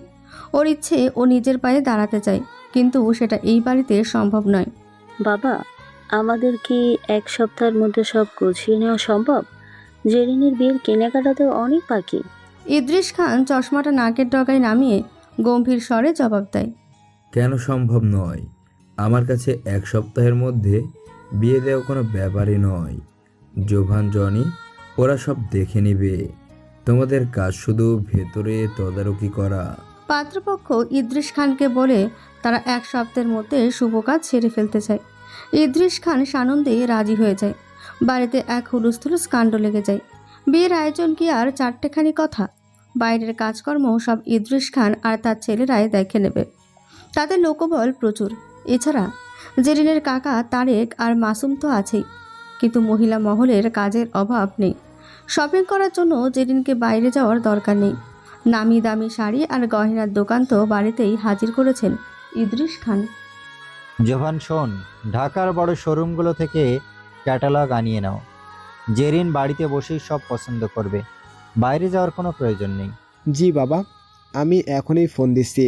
আর ডেকোরেশনের কাজ আজ রাত থেকেই শুরু হবে। জেরিন তার ঘরে একা বসে জানালার বাইরে তাকিয়ে আছে। সে দেখছে গেটের সামনে বড় প্যান্ডেল হচ্ছে। ও দু চোখ বেয়ে পানি গড়িয়ে পড়ে। আমি কি এইভাবে বিক্রি হয়ে যাব? কেউ কি আমার মনের খবর নেবে না? জেরিনের চাচাতো বোন নিপা ঘরে ঢুকে ওর হাত ধরে। নিপা জানে আপুর কষ্ট, কিন্তু ওরও কিছু করার নেই। আপু, দাদু তো কোনো কথা শুনতে চায় না। তুমি কি বাবার সাথে একবার কথা বলবে? বাবা তো দাদুর ছায়া নিপা, উনি দাদুর অমতে একটা নিঃশ্বাসও ফেলবে না। আমার ভাগ্য মনে হয় এখানেই আটকে গেল। অন্যদিকে চেয়ারম্যানদের মিষ্টির ব্যবসার কয়েকটি বিরোধী গোষ্ঠীও রয়েছে, যাদের মিষ্টি বাজারে প্রসিদ্ধ হলেও চেয়ারম্যানদের সাথে প্রতিযোগিতায় পেরে ওঠে না। এদের মধ্যে সবচেয়ে শক্তিশালী রাইভাল হল মিজান সুইটসের মালিক মিস্টার মিজান আহমেদ। এরা চেয়ারম্যান পরিবারের ক্ষতি করার জন্য সবসময় মুখিয়ে আছে। তারা খবর পেয়েছে যে চেয়ারম্যান বাড়িতে বড় উৎসবের প্রস্তুতি চলছে। মিজান স্যার, খবর ঠিক আছে? আরশাদ তার মেয়ের বিয়ে দিচ্ছে, খুব ধুমধাম হচ্ছে। হতে দাও, উৎসব যত বড় হবে পতন তত বেশি আনন্দ দেবে। আমি চাই না এই বিয়েটা শান্তিতে হোক। আরশাদকে নিচে নামানোর এটাই মোক্ষম সুযোগ। মিজান তার ডেস্কে রাখা পেপার ওয়েটটা সজোরে ঘোরাতে থাকে। তার চোখে এক পৈশাচিক বুদ্ধি খেলে যায়। সে জানে আরশাদের অহংকার কোথায় আর ঠিক কোন জায়গায় আঘাত করলে তাকে গুড়িয়ে দেওয়া যাবে। পুরোনো একটি জরাজীর্ণ দালানের ছাদ আজ কম করছে। নোনা ধরা দেওয়াল আর শ্যাওলা পড়া মেঝের মাঝখানে একটি কাঠের চেয়ারে হাত পা শক্ত করে বাঁধা অবস্থায় বসে আছে মেয়র খোরশেদ। তার কপালে ঘামের ফোঁটা, চোখ মুখ আতঙ্কে নীল হয়ে গেছে। ঠিক তার সামনে চেয়ারে পায়ের ওপর পা তুলে বসে আছে চেয়ারম্যান আরশাদ খান। আরশাদের হাতে জ্বলন্ত একটি দামি সিগারেট। সে খুব নির্লিপ্ত ভঙ্গিতে ধোঁয়া ছাড়ছে আর খোরশেদের দিকে তাকিয়ে এক পৈশাচিক হাসি হাসছে। আরশাদের পেছনে চুপ করে দাঁড়িয়ে আছে তার 3 ছেলে, জোভান, জনি আর জীবন। তাদের হাতে ধারালো রামদা আর প্লাস্টিকের বস্তা। দূরে দাঁড়িয়ে আছে রতনালী। সে পাঞ্চি পুচ্ছে আপন মনে। খোরশেদ দাঁতে দাঁত চেপে আরশাদের দিকে তাকিয়ে আর্তচিৎকার করে বলে, আমাকে বাড়ি থেকে তুলে আনার সাহস কে দিয়েছে তোমাকে আরশাদ? তুমি জানো না আমার হাত কত লম্বা? এক ফোনে এই শহর তছনছ করে দিতে পারি আমি। তোমার চেয়ারম্যানি আর মিষ্টির ব্যবসা আমি কালকের মধ্যে বন্ধ করে দেব। সাথে তোমার ওই বডি পাচারের সব গোপন হিসাব আমি পাবলিক করে দেব। আরশাদ সিগারেটে একটা লম্বা টান দিয়ে ধোঁয়াটা সরাসরি খোরশেদের মুখে ছেড়ে দেয়। সে হাসতে হাসতে সামনের দিকে ঝুঁকে আসে, তারপর বলে, আরে আরে মেয়র সাহেব, এত রেগে কেন? জানো না, রাগ জিনিসটা আমার একদম পছন্দ না। রাগলে মানুষ হেরে যায়, বুদ্ধিতে ভুল করে। তুমি আমার ছেলের কাছে 5 কোটি টাকা দাবি করেছো। ভাবলাম দেখাটা করেই ফেলা যাক, সময় পাচ্ছিলাম না তো। জানো তো বাড়িতে মেয়ের বিয়ে নিয়ে অনেক তোড়জোড় চলছে, ব্যস্ত মানুষ আমি, তাই তোমাকে এখানে মেহমান করে ডেকে এনেছি। এটাকে ডেকে আনা বলে? গুন্ডা পাঠিয়ে আমাকে তুলে এনে বেঁধে রেখেছো। ছাড়ো আমাকে বলছি, না হলে তোমার খুব খারাপ হবে আরশাদ। আমার খারাপ হবে কিনা সেটা মহাকাল জানে, তবে তুমি এখন নিজের কথা ভাবো। জীবন প্রদীপ তো নিভে এলো বলে। আরশাদ সাহেবের ইশারায় জোভান এগিয়ে এসে খোরশেদের চুলের মুঠি ধরে মাথাটা পেছনের দিকে হ্যাচকা টান দেয়। জনি তার পকেট থেকে একটা মেমোরি কার্ড আর কিছু নথিপত্র বের করে খোরশেদের চোখের সামনে ধরে বলে, খোরশেদ সাহেব, ড্রাইভের পাসওয়ার্ডটা বলো, আর অরিজিনাল ফাইলগুলো কোথায় আছে সেটা মুখ ফুটে বলো, শান্তিতে মরতে পারবে। মরলেও বলবো না, ওগুলো তোদের শেষ করার অস্ত্র। আমাকে মারলে ওই তথ্যগুলো অটোমেটিক প্রেস ক্লাবে পৌঁছে যাবে। আরশাদ চেয়ারম্যানের এবার হো হো করে অট্টহাসিতে ফেটে পড়ে। সে উঠে দাঁড়িয়ে সিগারেটটা খোরশেদের হাতের ওপরে চেপে ধরে, সাথে সাথে জায়গাটা পুড়ে যায়। পোড়া চামড়ার উৎকট গন্ধে বাতাস ভারী হয়ে ওঠে। খোরশেদ যন্ত্রণায় কুঁকড়ে যায়। তুমি বড্ড বেশি বোকা খোরশেদ। তোমার আইটি স্পেশালিস্টকে তো আমি বিকেলেই মাসিদের খাইয়ে দিয়েছি, এখন শুধু এই বডিটার হিসাব মেলাতে হবে। খোরশেদ বুঝতে পারে তার বাঁচার আর কোনো পথ নেই। সে থুতু চিটায় আরশাদের দিকে। আরশাদ নির্লিপ্ত ভঙ্গিতে রুমাল দিয়ে মুখ মুছে, তারপর জনির দিকে তাকিয়ে শান্ত গলায় বলে, কাজ শুরু করো, অনেক রাত হয়েছে, বাড়িতে কাজ পড়ে আছে। জনি এগিয়ে এসে রামদা দিয়ে সজোরে কোপ মারে খোরশেদের কাঁধে। রক্ত ফিনকে দিয়ে আরশাদের সাদা পাঞ্জাবি ভিজে যায়। খোরশেদের চিৎকার ছাদের নিস্তব্ধতা ভেঙে দেয়। জোভান আর জীবন মিলে খোরশেদের জিভটা চিমটা দিয়ে টেনে ধরে। অনেক বড় বড় কথা বলেছে খোরশেদ, এবার এই কথা বলার কলাটাই ছিঁড়ে ফেলবো। জীবন ধারালো ছুরি দিয়ে খোরশেদের জিহ্বাটা গোড়া থেকে কেটে আলাদা করে দেয়। খোরশেদ এখন আর চিৎকার করতে পারছে না, তার মুখ দিয়ে শুধু বুদবুদ করে রক্ত বেরিয়ে আসছে। এরপর শুরু হয় সেই পৈশাচিক তাণ্ডব। জোবান আর জনি মিলে খোরশেদের শরীরের প্রতিটি জয়েন্ট আলাদা করতে শুরু করে। আরশাদ দাঁড়িয়ে দাঁড়িয়ে দেখছে কিভাবে একজন প্রতাপশালী মেয়র এখন শুধু মাংসের স্তূপে পরিণত হচ্ছে। জনি, ওর কিডনি আর লিভারটা যত্ন করে সরিয়ে রাখ, ওগুলো কাজে দেবে। বাকি বডিটা একদম ছোট ছোট করে টুকরো করবি। মাগুর মাছগুলো বড় ক্ষুধার্ত। পৈশাচিক উল্লাসে আরশাদের ছেলেরা খোরশেদের দেহ থেকে প্রয়োজনীয় অঙ্গগুলো কেটে একটি বরফ ভর্তি বক্সে ঢুকিয়ে রাখে। বাকি দেহটাকে তারা কষাইয়ের মতন কুপিয়ে মাংসের কিমায় পরিণত করে। ছাদের মেঝেতে এখন শুধু লাল রক্ত আর মাংসের ছড়াছড়ি দেখা যায়। খোরশেদের সেই দম্ভ ক্ষমতা সব এখন কয়েক টুকরো কাঁচা মাংসে বন্দী। বাবা, সব হয়ে গেছে, বডিটা বস্তায় ভরে নিয়েছি। আরশাদ চেয়ারম্যান আকাশের দিকে তাকিয়ে একটা তৃপ্তির নিঃশ্বাস নেয়। সে শান্ত পায়ে ছাদ থেকে নামতে শুরু করে। পেছনে তার ছেলেরা রক্তের দাগ ধুয়ে ফেলার তোড়জোড় করছে। খোরশেদ মেয়রের দেহাবশেষ আজ আরশাদের সেই অন্ধকার পুকুরে মাছেদের উৎসবে পরিণত হতে যাচ্ছে। আরশাদ মনে মনে হাসে। এই শহরে তার কথার অবাধ্য হওয়ার শাস্তি এমনই ভয়ঙ্কর। রতন, ছাদটা পরিষ্কার করে দিস, মেহমানরা কাল থেকে আসতে শুরু করবে, রক্তের গন্ধ যেন না থাকে। কথাটা বলেই আরশাদ চেয়ারম্যান অন্ধকারে মিলিয়ে যায়। জেরিনের মনটা আজ বড্ড খারাপ। বাড়িতে বিয়ের তোড়জোড়, মানুষের আনাগোনা আর দাদুর কঠোর শাসন, সব মিলিয়ে দম বন্ধ হয়ে আসছে ওর। তাই একটু মুক্ত বাতাসের আশায় মিমকে নিয়ে আজ বিকেলে বের হয়েছে এলাকা ঘুরবে বলে। পাড়ার মোড়ে মানুষের ভিড়, হকারদের হাঁকডাক। এদিকে মেয়রের ছেলে জাহিদ আর তার সাঙ্গপাঙ্গরা এলাকায় বাইক নিয়ে চক্কর দিচ্ছে। জেরিন আর মিম হাঁটতে হাঁটতে একটা ফুচকার দোকানের সামনে এসে দাঁড়ায়। হঠাৎ জেরিনের নজর যায় একটু দূরে একটা জটলার দিকে। সেখানে দেখা যাচ্ছে নিলয় অত্যন্ত কঠোর মুখে একটা 10-12 বছরের বাচ্চা ছেলেকে কান ধরিয়ে উঠবস করাচ্ছে। ছেলেটা কাঁদছে, কিন্তু নিলয় থামছে না।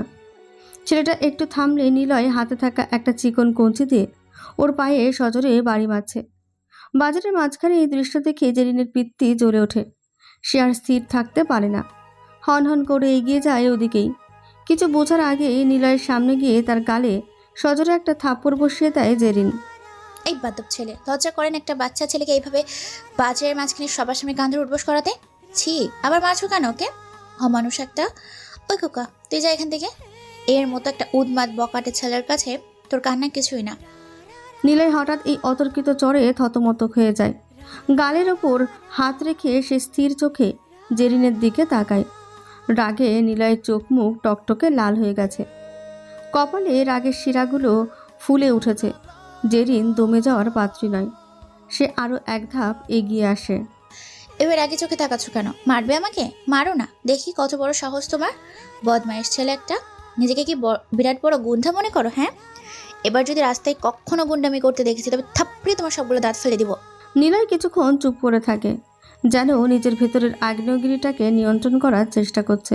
তারপর একটা ঠান্ডা স্বরে কথা বলতে শুরু করে। ও ম্যাডাম, মুখে একটু লাগাম দেন। সবসময় হিরোইন সাজতে আসবেন না। যেটা জানেন না সেটা নিয়ে বারবার কেন আপনি মাঝপথে লাফিয়ে পড়েন? বেয়াদব তো আমাকে বলেন। আপনি যে বেয়াদবের নানির মতো হুটহাট করে এসে গায়ে পড়ে আমার সাথে কথা বলেন, চর মারেন, আপনি তো চরম বেয়াদব। যত সব ফালতু মেয়ে। কি? আমি ফালতু? মুখে যা আসতে তাই বলছো? তুমি জানো আমি কে? জানি তো, আপনি ওই বড় বাড়ির অহংকারী মেয়ে, কিন্তু আপনার রুচি তো দেখছি নর্দমার মতো। আপনার মতো এসব ফালতু মেয়ের জন্যই সমাজের আজ এই অবস্থা। সত্য মিথ্যা না জেনে জাস্টিস সাজতে আসেন। ওই খবরদার আমাকে ফালতু বলবে না। তুমি হলে এই বস্তির একটা চোকায়। নিজেকে আয়নাতে দেখেছো কোনোদিন? আয়না পাবি কোথায়? তোদের তো নুন আনতে পান্তা ফুরায়, গরিব চোকায় একটা। নিলয় এবার একটু তার ছেলের হাসি হাসে। তার চারপাশের ছেলেরা রাগে ফুঁসছে। নিলয় বলে, গরিব হতে পারি ম্যাডাম, কিন্তু আপনার মতো বেয়াদব আর অহংকারী না। টাকা থাকলেই মানুষ হওয়া যায় না, সেটা আপনার পরিবার আপনাকে শেখায়নি। যত সব আজাইরা মেয়ে। নিজের কাজ করুন না, আমার সামনে কেন বারবার মরতে আসেন? আমি মারতে আসি? তুমি আমার রাস্তা আজকে এই নোংরা কাজ করছো কেন? একটা বাচ্চাকে মারার অধিকার তোমাকে কে দিয়েছে? ওই বাচ্চাটা কি করেছে জানেন? ওই যে ফুচকার দোকানে পাশে যে অন্ধ বুড়োটা বসে ভিক্ষা করে, ওর থালা থেকে সব কটা টাকা চুরি করে পালাচ্ছিল ও। ওকে শাসন না করলে ও কাল বড় চোর হবে। কিন্তু আপনি তো বড় লোক, দয়া দেখানোর জায়গা পান না, তাই না? জেরিন এক মুহূর্তের জন্য থতমত খেয়ে যায়। ঘটনাটা এমন হবে ভাবতেই পারেনি, কিন্তু নিজের ইগো বজায় রাখতে সে তৎপরিয়ে ওঠে। তাই বলে এইভাবে মারবে? তুমি পুলিশে দিতে পারতে। এইভাবে মাঝ রাস্তায় সার্কাস করছো কেন? আবার সেই পুলিশ? আপনাদের মতো বড় লোকদের মুখে শুধু পুলিশের বলিই মানায়। আমাদের জীবনে পুলিশ মানেই ঝামেলা। আর শোনেন ম্যাডাম, যেদিন আপনাকে নোংরাভাবে দু কথা শোনাবো সেদিন তো আর সহ্য করতে পারবেন না। এখন চুপচাপ এখান থেকে বিদায় হন। আমার ধৈর্য পরীক্ষা করবেন না। স্বভাবটাই তো অমন বাজে তোমার। অভদ্র ছেলে একটা। নিচু জাতের মানুষের সাথে কথা বলে আমার ভুল হয়েছে। চল মিম এখান থেকে। এখানে থাকা মানে নিজের নচি নষ্ট করা। জেরিন রাগে গজগজ করতে করতে মিমকে নিয়ে চলে যায়।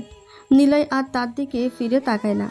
সে আবার ওই বাচ্চাটার দিকে ফেরে, তবে এবার তার হাতে কঞ্চি নেই। মিম পেছন ফিরে একবার নিলয়ের দিকে তাকায়। মিম জানে নিলয়কে যেমনটা জেরিন ভাবছে ঠিক তেমনটা নয়। গুরু, মেয়েটাকে বেশি ছাড় দিয়ে দিচ্ছ। বারবার এসে তোমাকে অপমান করে যাচ্ছে। থাক, পাগলে কত কি বলে।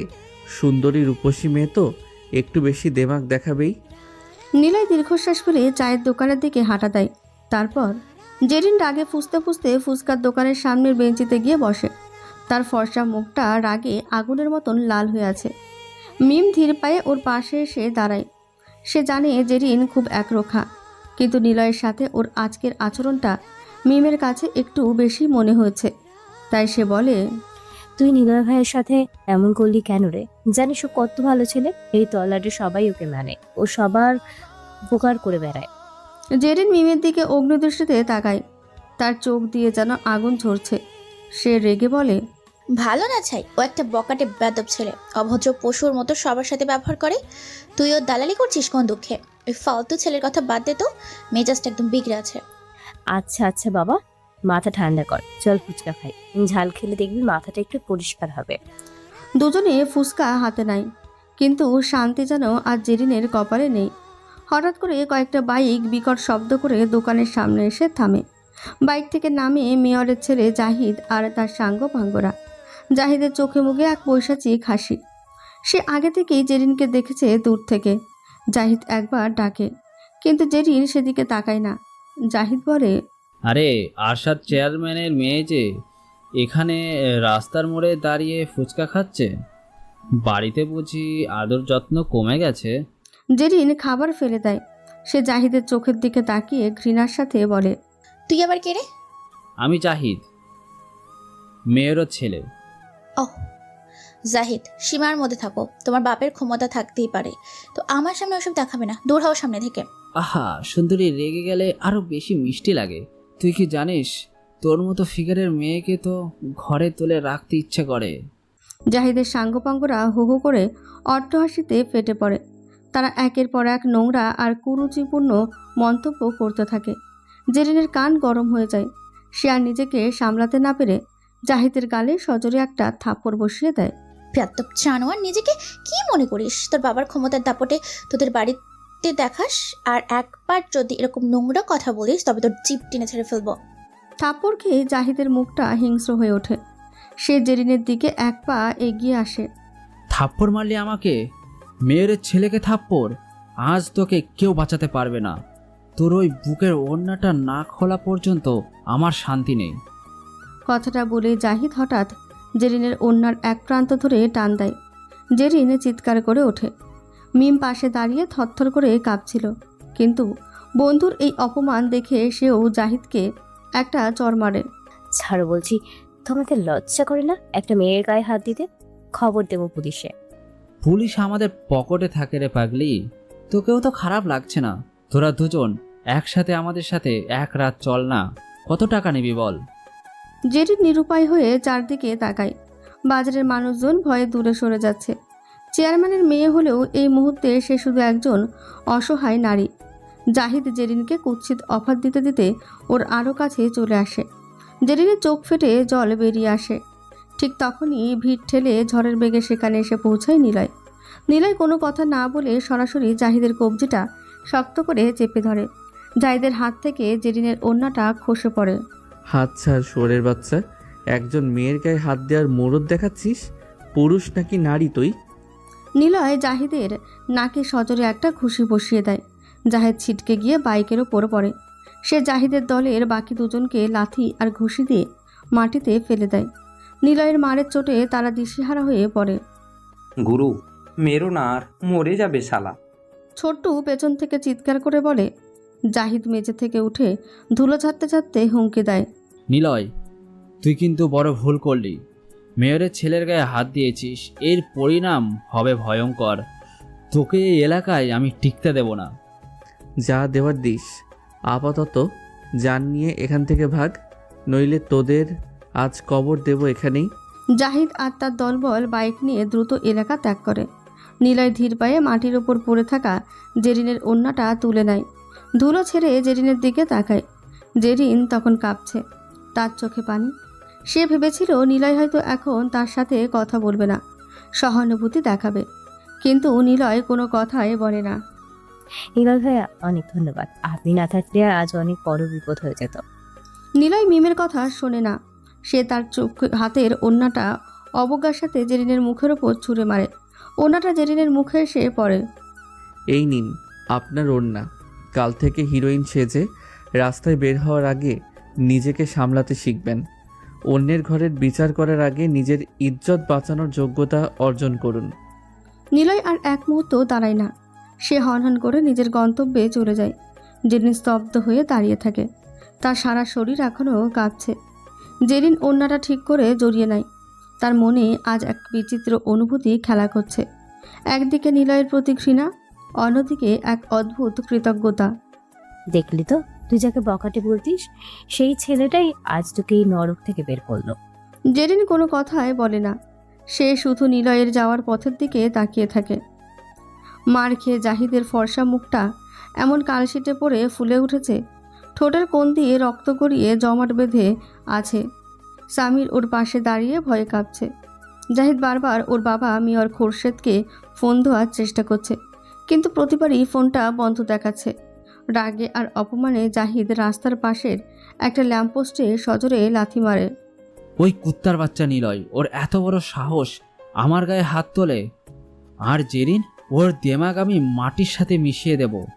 কালকে সূর্য ওঠার আগে যদি ওই দুটোর কল্লা না মারায় তবে আমিও মেয়রের ছেলে না। জাহিদ ভাই, এখন কি করব? আমাদের দল তো পালিয়েছে, এলাকায় তো নিলয়ের অনেক জোর। তুই চুপ কর, বাবাকে একবার পাই তারপর দেখবি ওই এলাকায় নিলয় তো দূরের কথা, একটা পিঁপড়েও নড়বে না আমার অনুমতি ছাড়া। ঠিক তখনই একটা কুচকুচে কালো রঙের দামি গাড়ি এসে ওদের ঠিক সামনে কাজ করে ব্রেক কষে থামে। জাহিদ আর সামির কিছুটা ঘাবড়ে যায়। গাড়ির কাজ ধীরে ধীরে নিচে নামে। ভেতরে বসা মাঝবয়সী এক লোক, চোখে পাতলা ফ্রেমে চশমা আর মুখে রহস্যময় হাসি। জাহিদ চিনতে পারে লোকটাকে।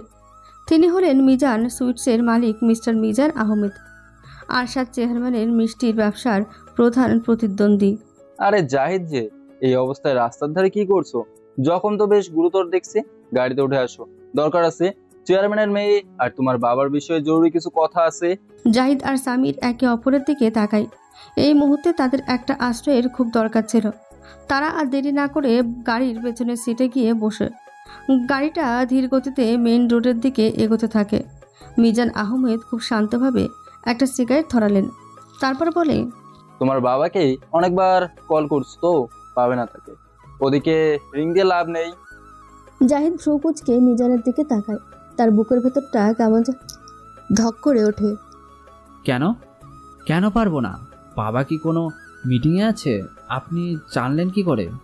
কারণ তোমার বাবা এই পৃথিবীতে আর নেই Zahid, he is no more. কি? বাবা নেই মানে কি? আপনি ফাজলামো করছেন আমার সাথে? আমি এখন বাড়িতে ফোন দিচ্ছি। বাড়িতে ফোন দিয়ে লাভ নেই। তোমার বাবাকে অতি নির্মমভাবে মেরে ফেলেছে আরশাদ চেয়ারম্যান। তার 3 ছেলে মিলে তোমার বাবাকে মারছে, হয়তো দেহটা কুচি কুচি করে কেটে পুকুরের মাছকে খাইয়ে দিয়েছে। বিশ্বাস না হলে চেয়ারম্যান বাড়ির পেছনে মাগুর মাছের পুকুরটা গিয়ে দেখে আসতে পারো। কথাটা কানে যেতেই জাহিদের মাথায় যেন আকাশ ভেঙে পড়ে। সামির আতঙ্কে সিটের সাথে সেটে যায়। জাহিদ চিৎকার করে ওঠে। জাহিদের চোখের সামনে সবকিছু অন্ধকার হয়ে আসে। কয়েক মুহূর্তের জন্য সে স্তব্ধ হয়ে যায়, তারপর হাহাকার করে ওঠে। তার চোখ দিয়ে আগুনের ফুলকা বের হতে থাকে। কি? আরশাদ চেয়ারম্যান আমার বাবাকে মেরেছে? ওই বদমাস মিষ্টিওয়ালা আমার বাবাকে মাছের খাদ্য বানিয়েছে। আমি ওই শালাকে কুকুরের মতো টেনে হিচড়ে মারবো। আমি ওর পুরো বংশকে শেষ করে দেব। অত সহজ নয় জাহিদ, আরশাদ অনেক বেশি শক্তিশালী। রাগী চোখে চিৎকার করলে আরশাদকে হারানো যাবে না, ওকে হারাতে হলে বিষাক্ত হতে হবে। আমাকে বলুন কি করতে হবে? আমি আজই ওর বাড়িতে আগুন ধরিয়ে দেব। ওর মেয়ে জেরিনকে আমি বাজারের মাঝখানে বেইজ্জত করব। মারবে না এখনই। শোনো, একটা প্ল্যান আছে। আরশাদ এখন মেয়ের বিয়ে নিয়ে খুব ব্যস্ত, এটাই ওর দুর্বল সময়। আমার এই ব্যবসায়িক লড়াই আর তোমার বাবার খুনের বদলা দুটোই একসাথে হবে। মিজান আহমেদ এবার জাহিদের কানের কাছে মুখ নিয়ে ফিসফিস করে কথা বলতে শুরু করে। অন্ধকার গাড়ির ভেতর মিজানের কণ্ঠস্বর অনেকটা বিষধর সাপের হিস হিস শব্দের মতোই শোনাচ্ছে। তিনি একে একে তার সাজানো পরিকল্পনার কথা জাহিদকে বুঝিয়ে বলে। মিজান এমন এক চালের কথা বলে যা শুনলে যে কোনো মানুষের রক্ত হিম হয়ে যাবে। জাহিদ মিজানের পরিকল্পনাগুলো মন দিয়ে শুনতে থাকে। ধীরে ধীরে তার শোকের চেহারা বদলে গিয়ে এক পৈশাচিক খুনি চেহারায় রূপ নেয়। তার ঠোঁটের কোণে এক নিষ্ঠুর হাসি ফুটে ওঠে। ঠিক আছে, কাজ হয়ে যাবে। আরশাদ চেয়ারম্যান ভাবতেও পারবে না ওর জন্য কি অপেক্ষা করছে। ওর মেয়ের বিয়ে সামনে নয়, ওই বাড়িতে আমি জানাজার নামাজ পড়াবো। গাড়িটা শহরের নির্জন রাস্তার মোড়ে এসে থামে। জাহিদ আর সামির গাড়ি থেকে নেমে পড়ে। মিজানের কালো গাড়িটা আবার দ্রুত গতিতে মিলিয়ে যায়। জাহিদ আকাশের দিকে তাকিয়ে হাসে। তার বাবার মৃত্যুর বদলা নেওয়ার জন্য সে এখন শয়তানের সাথেও হাত মেলাতে রাজি। বিকেলে রোদটা মোড়ে এসেছে। নীলয় আবার সে চেনা পথের মোড়ে এসে দাঁড়ায়। আজ মনটা একটু হালকা, কারণ সে খবর পেয়েছে তার বাবা জাকির মিয়া বাড়িতে নেই, চিকিৎসার কাজে শহরের বাইরে গেছে। নিলয় পা টিপে টিপে উঠানে ঢোকে। তার বৃদ্ধ দাদিমা বারান্দায় বসে তসবিহ শুনছিলেন। নিলয়কে দেখে বুড়ির কোচকানো মুখে হাসির রেখা ফুটে ওঠে। এই এক মানুষ যে এই বাড়িতে নিলয়কে আজও পরম মমতায় আগলে রাখে। ওরে নিলয়, এসেছিস ভাই? আয়, ভেতরে আয়। গরুর মাংস রাধা হয়েছে রে, অনেক দিন তোকে পেট ভরে খেতে দেখি না রে বাপ। নিলয় একটু ইতস্তত করে।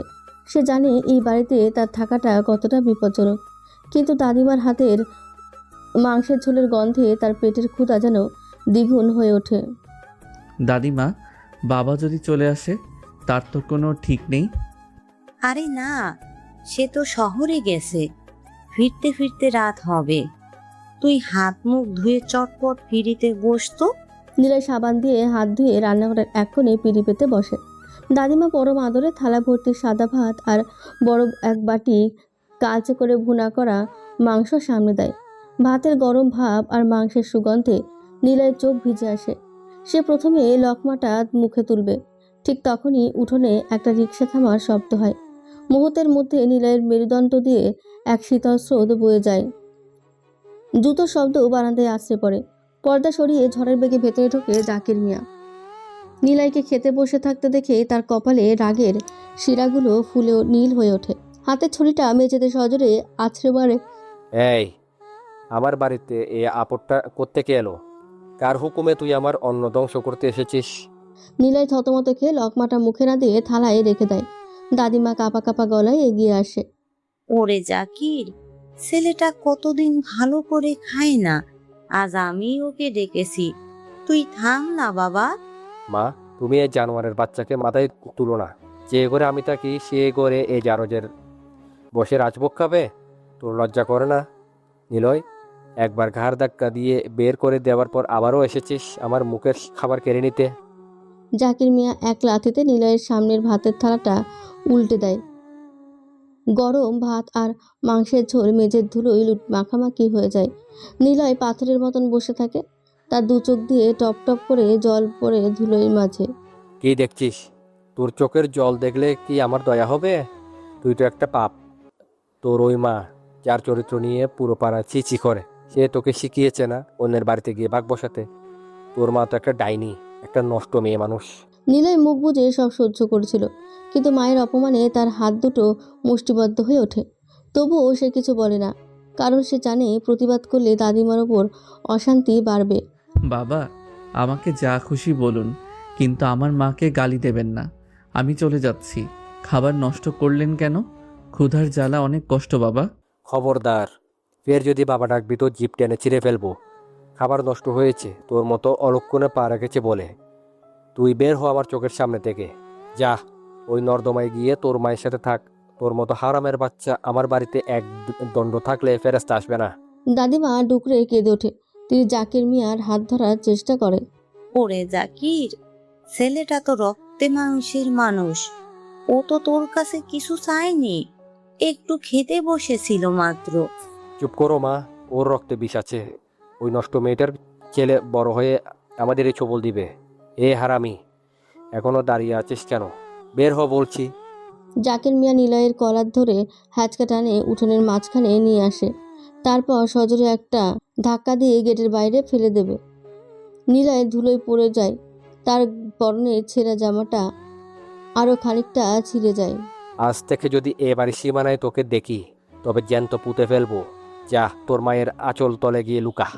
জাকির মিয়া সজোরে সদর দরজা বন্ধ করে দেয়। ভেতর থেকে দাদিমার কান্নার আওয়াজ আর জাকির মিয়ার গালিগালাজ তখনও শোনা যাচ্ছে। নিলয় ধুলো ঝেড়ে উঠে দাঁড়ায়। তার পেটের ক্ষুধাটা এখন আর নেই। সেখানে এক তীব্র ঘৃণা আর প্রতিশোধের আগুন জ্বলছে। সে তাকিয়ে থাকে বন্ধ দরজার দিকে। তার মনে পড়ে মেঝের সেই ছড়িয়ে থাকা ভাতগুলোর কথা। মা বলতেন অন্ন নষ্ট করা পাপ, কিন্তু যারা মানুষের স্বপ্ন আর সম্মান নষ্ট করে তাদের পাপের বিচার কে করবে? নিলয় অন্ধকারের মাঝে হাঁটতে শুরু করে। 7 দিন কেটে যায়। জেরিন এই কয়দিনে আর বাইরে বের হয়নি। এরই মাঝে জেরিনের বিয়ের দিন চলে গেল। তবে চেয়ারম্যান পরিবারের পুরনো রীতি অনুযায়ী বিয়ের আগের দিন মসজিদের সামনে এসে একটা দোয়ার আয়োজন করা হয়। তাই জেরিনকে নিয়ে ওর মা, মুক্তি বেগম, চাচিরা আর বোনেরা মসজিদের পাশে এসেছে। হুজুর ডেকে একটা দোয়ার অনুষ্ঠান করানো হয়। দোয়ার পর্ব শেষ হলেই জেরিন মসজিদের বাইরে হুজুর ডেকে একটা দোয়ার অনুষ্ঠান করানো হয়।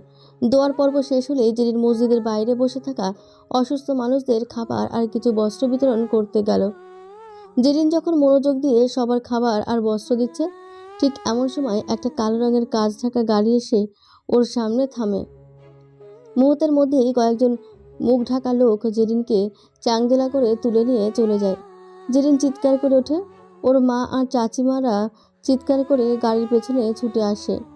জেরিনও জানালার কাছে চড় মারতে মারতে বাঁচার জন্য আর্তনাদ করতে থাকে, কিন্তু গাড়িটা প্রচণ্ড গতিতে ধুলো উড়িয়ে এলাকা ছেড়ে বেরিয়ে যায়। মোড়ের মাথায় বসে আছে নিলয়। ওর পাশে বাচ্চু, রাজু আর ছোট্টু বসে আলোচনা করছে। নিলয় ঠিক এক পা ঘেঁষে বসে আছে মিষ্টি নামের একটা পিচ্চি মেয়ে। মেয়েটার বয়স 12 বছর হবে, কিন্তু ওর চোখ মুখে যে ভয়ের ছাপ, তা যেন কোনো প্রৌঢ়ার অভিজ্ঞতার চেয়েও গভীর। মেয়েটার কপালে একটা কালচে দাগ, গাল আর হাতের বাহুতেও কালশিটে পড়ে আছে। নিলয় ওর কালশিটে পড়া দাগটার উপর হাত রেখে খুব নরম স্বরে প্রশ্ন করে, কিরে মিষ্টি, তোকে আবার মারছে তোর ওই শুয়োরের বাচ্চা বাবা? মিষ্টির ঠোঁট দুটো কেঁপে ওঠে। সে বড় বড় চোখ করে নিলয়ের দিকে তাকায়। তারপর দীর্ঘশ্বাস ফেলে মাথা নিচু করে বলে, হ্যাঁ ভাইয়া, মারছে। অনেক খারাপ ভাইয়া, জানো আমার দিকে কেমন বাজেভাবে তাকায়। আর খুব অস্বস্তি লাগে যখন ও আমার কাছে আসতে যে আমার গায়ে অমন করে হাত দেয় কেন ভাইয়া? নিলয় রাগে কেঁপে ওঠে। হাতটা মুষ্টিবদ্ধ করে মুঠি পাকানো হাতটা কাঠের বেঞ্চের সজোরে আছাড় মারে সে। জানোয়ারের বাচ্চা, সৎ মেয়ে বলে যা ইচ্ছে তাই করবে। শালাকে মেরে ফেলবো আমি একদিন। শুধু তোর মায়ের মুখের দিকে তাকিয়ে এখনো পর্যন্ত কিছু করছি না। 12 বছর বয়সী একটা বাচ্চার গায়ে ওভাবে হাত দেয় কোন সাহসে? মিষ্টি কোনো কথাই বলে না। সে শুকনো একটা বন্ডটি চায়ের কাপে ডুবিয়ে খেতে শুরু করে। ওর সাথে নিলয়ের পরিচয়টা বেশ পুরনো। মিষ্টির সৎ বাবা ওকে স্কুলে পাঠায় না, বরং প্রতিদিন সকালে ভিক্ষা করতে বের করে দেয়। সেখান থেকেই একদিন পরিচয়। নিলয় সেদিন নিজের বাবার কাছে অপমানিত হয়ে মোড়ের মাথায় মন খারাপ করে বসেছিল। ঠিক সেই সময় মিষ্টি ওর কাছে এসে জামার কোনা টেনে ধরে বলেছিল, না না ভাইয়া, কিছু টাকা দেন। এমনি না দিলে গান শুনবেন, গান গিয়ে শোনাবো। তবুও কিছু টাকা দেন, টাকা না পেলে আমার মা মরে যাবে। নিলয় সেদিন বিরক্ত হয়ে ওকে তাড়িয়ে দিতে চেয়েছিল, কিন্তু মেয়েটার মুখের দিকে তাকিয়ে ও স্থির হয়ে গিয়েছিল। ওড়নাহীন শীর্ণ শরীর, গালে চরের দাগ আর ক্ষুধার্ত চোখ দুটো দেখে নিলয়ের মায়া লেগেছিল। সে পকেট থেকে 200 টাকার একটা নোট বের করে ওর হাতে গুঁজে দিয়েছিল। মেয়েটা সেই হাসিমাখা মুখটা আজও নিলয়ের মনে আছে। মেয়েটা টাকা নিয়ে চলে যায়। এমন সময় হঠাৎ করে একটা দামি কালো গাড়ি বিকট মোড়ের দোকানের সামনে এসে থামে। গাড়ি থেকে নামে চেয়ারম্যান আরশাদের 3 ছেলে, জোভান, জনি আর জীবন। জোভান গাড়ি থেকে নেমেই কোনো কথা না বলে সরাসরি নিলয়ের পিঠে সজোরে একটা লাথি মারে। নিলয় টাল সামলাতে না পেরে সামনে ঝুঁকে পড়ে। তারপর 3 জনে অনেকটা পিটায় নিলয়কে। জোভান বলে, ওই কুত্তার বাচ্চা, তোর এত বড় সাহস আমাদের নিয়ে পুলিশের কাছে গিয়ে মুখ খুলিস? কি ভাবছিস পুলিশ আমাদের কিছু করবে? নিলয় ধীরে ধীরে উঠে দাঁড়ায়। ওর মুখটা এখন শান্ত। জনি এসে নিলয়ের বুকে সজোরে আর একটা লাথি বসিয়ে দেয়। নিলয় পেছনে হটে গিয়ে দোকানের খুঁটিটা ধরে নিজেকে সামলে নিল। কুত্তার বাচ্চা জারস, তোকে মেরে ডাস্টবিনে ফেলে রাখবো, বুঝেছিস? তুই আমার বাবাকে এতদিন উপকার করেছিলি বলে তোকে আজ ছেড়ে দিলাম, না হলে তোর কপালে আজ ইসরায়েল নাচতো। ভুলে যেন আর এই কাজ করবি না নিলয়। আমাদের ব্যক্তিগত বিষয়ে মাথা ঘামড়ালে এর ফল কতটা ভয়াবহ হবে তা তুই কল্পনা করতে পারবি না। চল সবাই, এর মতো একটা ড্রেনের কিটের সাথে কথা বলে লাভ নেই। কথাটা বলে জোভান ঘুরে দাঁড়িয়ে হঠাৎ নিলয়ের গালে সজোরে একটা ঘুষি মারে। নিলয়ের ঠোঁট ফেটে তাজা রক্ত বেরিয়ে আসে। রাজু আর ছোট্টু তারা লাঠি আর রামদা হাতে ওদের দিকে তেড়ে যেতে চায়। নিলয় সাথে সাথে হাত তুলে ইশারা করে ওদের থামিয়ে দিল। জোভানটা হো হো করে হাসতে হাসতে গাড়িতে উঠে এলাকা ত্যাগ করে। নিলয় হাত দিয়ে ঠোঁটের রক্ত মুছে নিয়ে আবার বেঞ্চে বসে। তার মুখে এক অদ্ভুত রহস্যময় হাসি। গুরু, তুমি তো ওদের মারতে পারতে। আমাদের সাথে এত লোক ছিল, তবু ওদের কেন ছেড়ে দিলে? নিলয় মুচকি হেসে একটা সিগারেট ধরায়, ধোঁয়া ছেড়ে শান্ত কণ্ঠে বলে, সময় আসুক, এখন ওদের গর্জন করতে দে। ওরা বাঘ হলে আমি সিংহ। ওরা জানে না বাঘ যতই গর্জন করুক না কেন, বনের রাজা কিন্তু সিংহই হয়। কিন্তু ওরা তো তোমাকে এভাবে মারলো, অপমান করলো, আমরা তো সইতে পারছি না গুরু। বললাম তো সময় হোক, অনেক হিসেব বাকি পড়ে আছে রে। কড়াই গন্ডায় সব বুঝে নেব। শকুনেরা অনেক ওপরে উঠলেও শেষমেশ ভাগাড়েই নামে। নিলয়ের কথা শেষ হতে না হতেই পেছনে সে ভিক্ষুক বাচ্চা মেয়েটা এসে আবার দাঁড়ায়। সে নিলয়ের ফেটে যাওয়া ঠোঁটের দিকে তাকিয়ে নিজের ছোট জামার কোনা দিয়ে রক্তটুকু মুছে দেওয়ার চেষ্টা করে। নিলয় মেয়েটার মাথায় হাত রাখে। নিলয় স্তম্ভিত হয়ে যায়। এই বস্তি জীবনে গালিগালাজ আর মারামারি তার নিত্যদিনের সঙ্গী। কেউ তাকে ভালোবেসে আগলে রাখবে কিংবা তার ক্ষতে হাত বুলিয়ে দেবে, এমন অভিজ্ঞতা তার জীবনে বিরল। অথচ এই 12 বছরের ছোট্ট মেয়েটা নিজের জামার ছেঁড়া কোনা দিয়ে অতি যত্নে নিলয়ের ঠোঁটের রক্তটুকু মুছিয়ে দিচ্ছে। নিলয় অপলক দৃষ্টিতে মেয়েটার দিকে তাকিয়ে আছে। মিষ্টির কচি হাতে অনেকগুলো দাগ, কিন্তু ওর আঙুলের স্পর্শে এক অদ্ভুত শীতলতা আছে। মিষ্টি নিলয়ের দিকে তাকিয়ে খুব শান্ত গলায় বলতে শুরু করে, আমার বাবা রতন আলী আশার চেয়ারম্যানের সাথে কাজ করে ভাইয়া। লোকটা অনেক বাজে, অনেক ভয়ঙ্কর। ও তো আমার নিজের বাবা না, সৎ বাবা। আমার মাকে ও জানোয়ারের মতো মারে। আর রাত হলে যখন মা ঘুমিয়ে পড়ে তখন ও আমার কাছে আসতে চায়। আমি অনেক কান্না করি, অনেক চিৎকার করি, তখন আমাকে মুখ চেপে ধরে। চেয়ারম্যানকে একদিন করেছিলাম, সব চিনো, কিছু বলে না আমার সৎ বাবাকে। আজ তোমাকেও ছেলেরা মারলো ভাইয়া, তুমিও কিছু বললে না। তুমি কি ওদের ভয় পাও? নিলয় চমকে ওঠে। এতটুকু একটা মেয়ের জীবনে যে এত বড় ট্র্যাজেডি থাকতে পারে তা কল্পনা করতেই ওর গায়ের লোম দাঁড়িয়ে যায়। 12 বছরের একটা বাচ্চার আর্তনাদ ওই পিশাচটা শুনতে পায় না? নিলয় কয়েকবার জোরে জোরে গভীর শ্বাস নেয় নিজের ভেতরের আগুনটাকে নিয়ন্ত্রণ করার জন্য। এখন রাগ দেখালে চলবে না, এখন মাথা ঠান্ডা রাখার সময়। নিলয় আলতো করে মিষ্টির ছোট্ট হাতটা নিজের হাতের মুঠোয় নেয়। নাম কি তোর? আর বাচ্চু, যা একটা ওড়না কিনে নিয়ে আয়। মিষ্টি। আমার আসল বাবা যখন বেঁচে ছিল তখন মা এই নাম রাখছিল। বাবা মারা যাওয়ার পর নানু আমার মাকে ওই রতন নামের লোকটার সাথে বিয়ে দেয়। তখন আমার বয়স ছিল 11, এখন 12 হয়েছে। আমাকে পড়াশোনা করতে দেয় না লোকটা। মা সবসময় অসুস্থ হয়ে বিছানায় পড়ে থাকে, লোকটা ওষুধ পর্যন্ত কিনে দেয় না। তাই আমি মায়ের জন্য সবার কাছে হাত পাতি, যা পাই তা দিয়ে মায়ের জন্য ওষুধ কিনি। লোকটা আমাদের ঠিক মতো খেতেও দেয় না ভাইয়া। সারাদিন হাত পেতে যা পাই তা দিয়ে খাবার কিনে নিয়ে খাই, তারপর আমি আর মা একসাথে বসে খাই। নিলয়ের বুকের ভেতরটা হু হু করে ওঠে। এই সমাজে যার শক্তি আছে সে অবলীলায় দুর্বলের ওপর স্টিম রোলার চালিয়ে দিচ্ছে। আশা চেয়ারম্যানের সাহস পেয়ে রতন আলী আজ এক পিশাচে পরিণত হয়েছে। নিলয় রাজুর দিকে তাকিয়ে গলাটা একটু পরিষ্কার করে নেয়। আচ্ছা রাজু, যা তো মফিজ মামার বিরিয়ানির দোকান থেকে বড় 2 প্লেট স্পেশাল বিরিয়ানি নিয়ে আয়। আমার কথা বলবি? রাজু উঠে দাঁড়িয়ে হাসে। ততক্ষণে বাচ্চু চলে এসেছে। নিলয় ওড়নাটা মিষ্টির গায়ে পেঁচিয়ে দেয়, তারপর বলে, ওড়না পরবি সব সময়। আর রাজু, যাস না কেন, আমার নাম বলবি, দেখবি দিয়ে দেবে। বলা লাগবে না ভাই, মফিস মামা আমাদের চেনে, ওর দোকানটা তো আমরাই বানায় দিচ্ছি। তা ঠিক, কিন্তু টাকা দিবি। আমি কারো কাছ থেকে ফ্রি খাই না। ভাই ও তো আমাদের থেকে টাকা নেয় না, জোর করলে রাগ করে। তাহলে একটা কাজ কর, মফিজকে বলবি মিষ্টি নামের এই মেয়েটা রোজ ওর দোকান থেকে খাবার নেবে, টাকা সময় মতো আমার কাছ থেকে পেয়ে যাবে সে। ওই মিষ্টি, যা রাজুর সাথে যা, পেট ভরে খেয়ে নিবি আর তোর মায়ের জন্য নিয়ে যাবি। রোজ ওখান থেকে খাবার নিবি, আমার নাম বলবি, সে কোনো কথা বলবে না, তোকে খাবার দিয়ে দেবে। মাকে ঠিকমতো খেয়াল রাখিস। আমি ওই শালা রতনকে পরে দেখে নেব, ওর হাড়গোড় আমি আস্ত রাখবো না। মিষ্টির মুড়ির মুখে এক চিলটে হাসি ফুটে ওঠে। এই হাসির জন্যই যেন নিলয় আজ বেঁচে আছে। রাজু এসে মিষ্টির হাত ধরে বিরিয়ানির দোকানের দিকে এগোতে থাকে। নিলয় দীর্ঘ একটা শ্বাস ফেলে আকাশের দিকে তাকায়। আকাশটা আজ যেন অনেক বেশি মোট। ছোট্টু তখন নিলয়ের দিকে একটু ঝুঁকে এসে বলে, গুরু, তুমি সবার এমন উপকার করো, সবার বিপদ আপদ দেখো, তবুও তোমার বাবা তোমাকে কেন এত গালমন্দ করে? কেন তোমাকে বাড়ি থেকে ওভাবে বের করে দেয়? নিলয় কোনো জবাব দেয় না। সে বড় করে একটা দীর্ঘশ্বাস ছাড়ে। এই প্রশ্নের উত্তর তার নিজের কাছেও নেই। সে শুধু জানে রক্ত আর সম্পর্কের ঊর্ধ্বে এক মানবতা আছে, যা তাকে এই অসময়ে মানুষগুলোর পাশে দাঁড়াতে শেখায়। নিলয় হঠাৎ শব্দ করে হেসে ওঠে। সেই হাসিতে কোনো আনন্দ নেই, আছে এক বুক চাপা যন্ত্রণা আর অবজ্ঞা।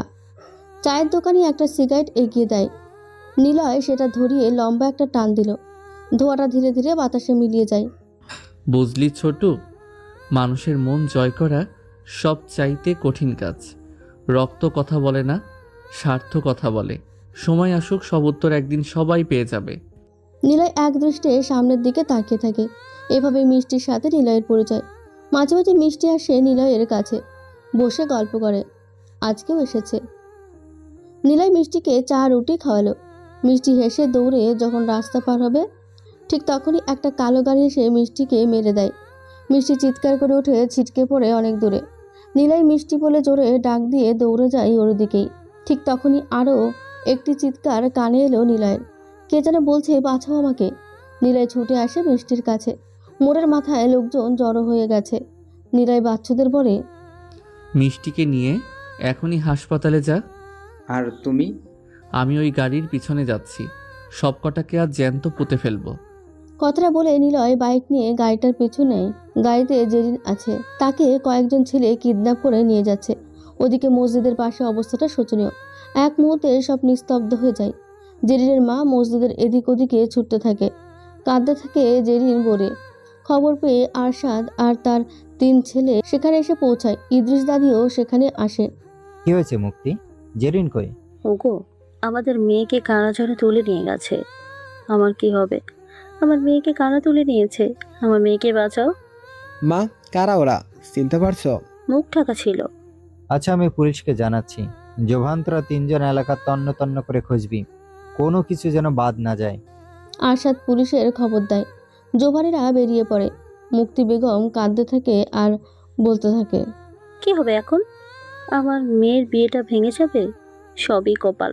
কিন্তু ইদ্রিস দাদু রাগে কাঁপতে কাঁপতে যা বলেন তা শুনে সবার রক্ত হিম হয়ে যায়। সে বলে, সবাই একটা কথা কান খুলে শুনে রাখো।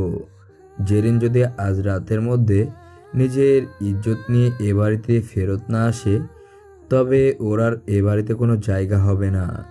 এই বংশের একটা সম্মান আছে, সেটা কোনোভাবে আমি নষ্ট হতে দেব না। আর যে মেয়েকে গুন্ডারা তুলে নিয়ে যায়, তার সাথে এই খানবাড়ির কারো বিয়ে হবে না। তাকে সবাই ত্যায্য করবে। আর যদি ফিরে আসে, তবে বিয়েটা হবেই। এমন কথা শুনে জেরিনের মা মুক্তি বেগম ইদ্রিস খানের পা জড়িয়ে ধরে কাঁদতে থাকে। বাড়ির বাকিরা ইদ্রিসকে বোঝাতে চেষ্টা করে সে এতে মেয়েটার কোনো দোষ নেই। কিন্তু ইদ্রিস দাদু নিজের সিদ্ধান্তে অটল থাকে। সবাই সাফ জানিয়ে দেয়, সবার আগে খানবাড়ির সম্মান। এত বছর আমি যে সম্মান অর্জন করেছি, আমার বড় ছেলে আরশাদ চেয়ারম্যান হয়ে যে সম্মান বানিয়েছে, তা একটা মেয়ের জন্য নষ্ট হতে দিতে পারি না। আমার পানা ধরে সবাই দোয়া করো, যাতে মেয়েটা ঠিকভাবে ফেরে। না হলে কেউ প্রশ্ন করুক, আমাদের সম্মানে সেটা আমি হতে দেব না। ইদ্রিস খান সেখান থেকে চলে যায়। মুক্তি আরশাদের দিকে তাকালো। মেয়ের জন্য এমন সিদ্ধান্ত সে কোনোভাবেই মানতে পারছে না। আরশাদও কিছু বলে না তার বাবার সিদ্ধান্তে। অন্যদিকে জেরিনকে যখন তুলে নিয়ে যাওয়া হচ্ছিল, তখন গাড়ির চালক ভুল করে একটা বাচ্চা মেয়ের দিকে গাড়ি চালিয়ে দেয়। আর সেই মেয়েটাই ছিল মিষ্টি। নীলা যখন দৌড়ে আসে মিষ্টির দিকে, তখন জেরিনের চিৎকারও কানে আসে ওর।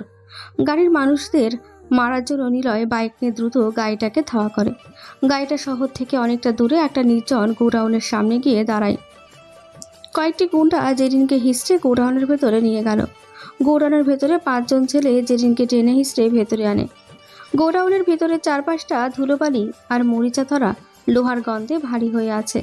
ভেতরে ঢুকে লিটার গোছের একটা ছেলে জেরিনের গালে কষে একটা চর মারল। চরের চোটে জেরিন ছিটকে গিয়ে মেঝেতে পড়ে যায়। ওর ঠোঁটের কোণ ফেটে রক্ত বের হতে থাকে। জেরিন ফুপিয়ে ডুকরে কেঁদে ওঠে।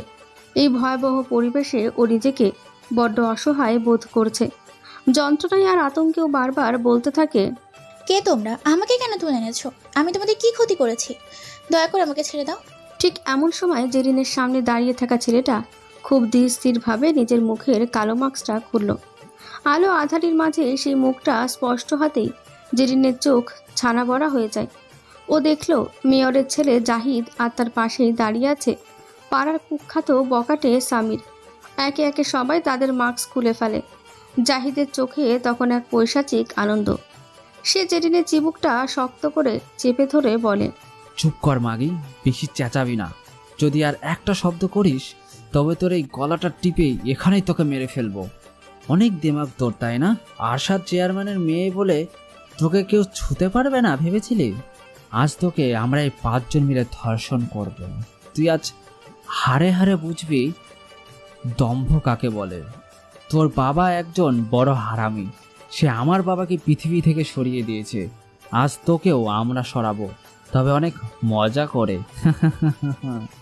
জাহিদের এই পৈশাচিক অট্টহাসি গোডাউনের দেওয়ালে ধাক্কা খেয়ে প্রতিধ্বনিত হতে থাকে। পাশ থেকে সামির জিভ দিয়ে ঠোঁট চাটতে চাটতে এগিয়ে আসে। ওর চোখে কুৎসিত লালসা নিয়ে বলে, ভাই এই মালটাকে খেতে আজকে সেই লাগবে, যা ফিগার বানিয়েছে রে ভাই, একদম টাটকা আগুন। তো দেরি করছিস কেন? মেশিনের পেছনে টেনে নিয়ে চল, এরপর এক এক করে ওর সাথে খেলবো আমরা। আজ সারাটা সময়, মানে পুরো একটা দিন উৎসব হবে। জেরিন পাগলের মতন ওদের পা জড়িয়ে ধরার চেষ্টা করে। ওর পরনের শাড়ি আর ওড়না ধুলোয় মাখামাখি হয়ে গেছে। ও হাউমাউ করে কাঁদতে কাঁদতে মিনতি করতে থাকে। এমন করো না তোমরা, তোমাদের দোহাই লাগে, প্লিজ আমাকে যেতে দাও। কালকে আমার বিয়ে, অনেক স্বপ্ন নিয়ে বসে আছে আমার পরিবার। আজকে তোমরা এমন করো না, একটু দয়া করে আমাকে যেতে দাও। চুপ থাক খানকি মাগি, চিল্লাবি না বলেছি না তোকে? তোর ওই বিয়ে আর হবে না।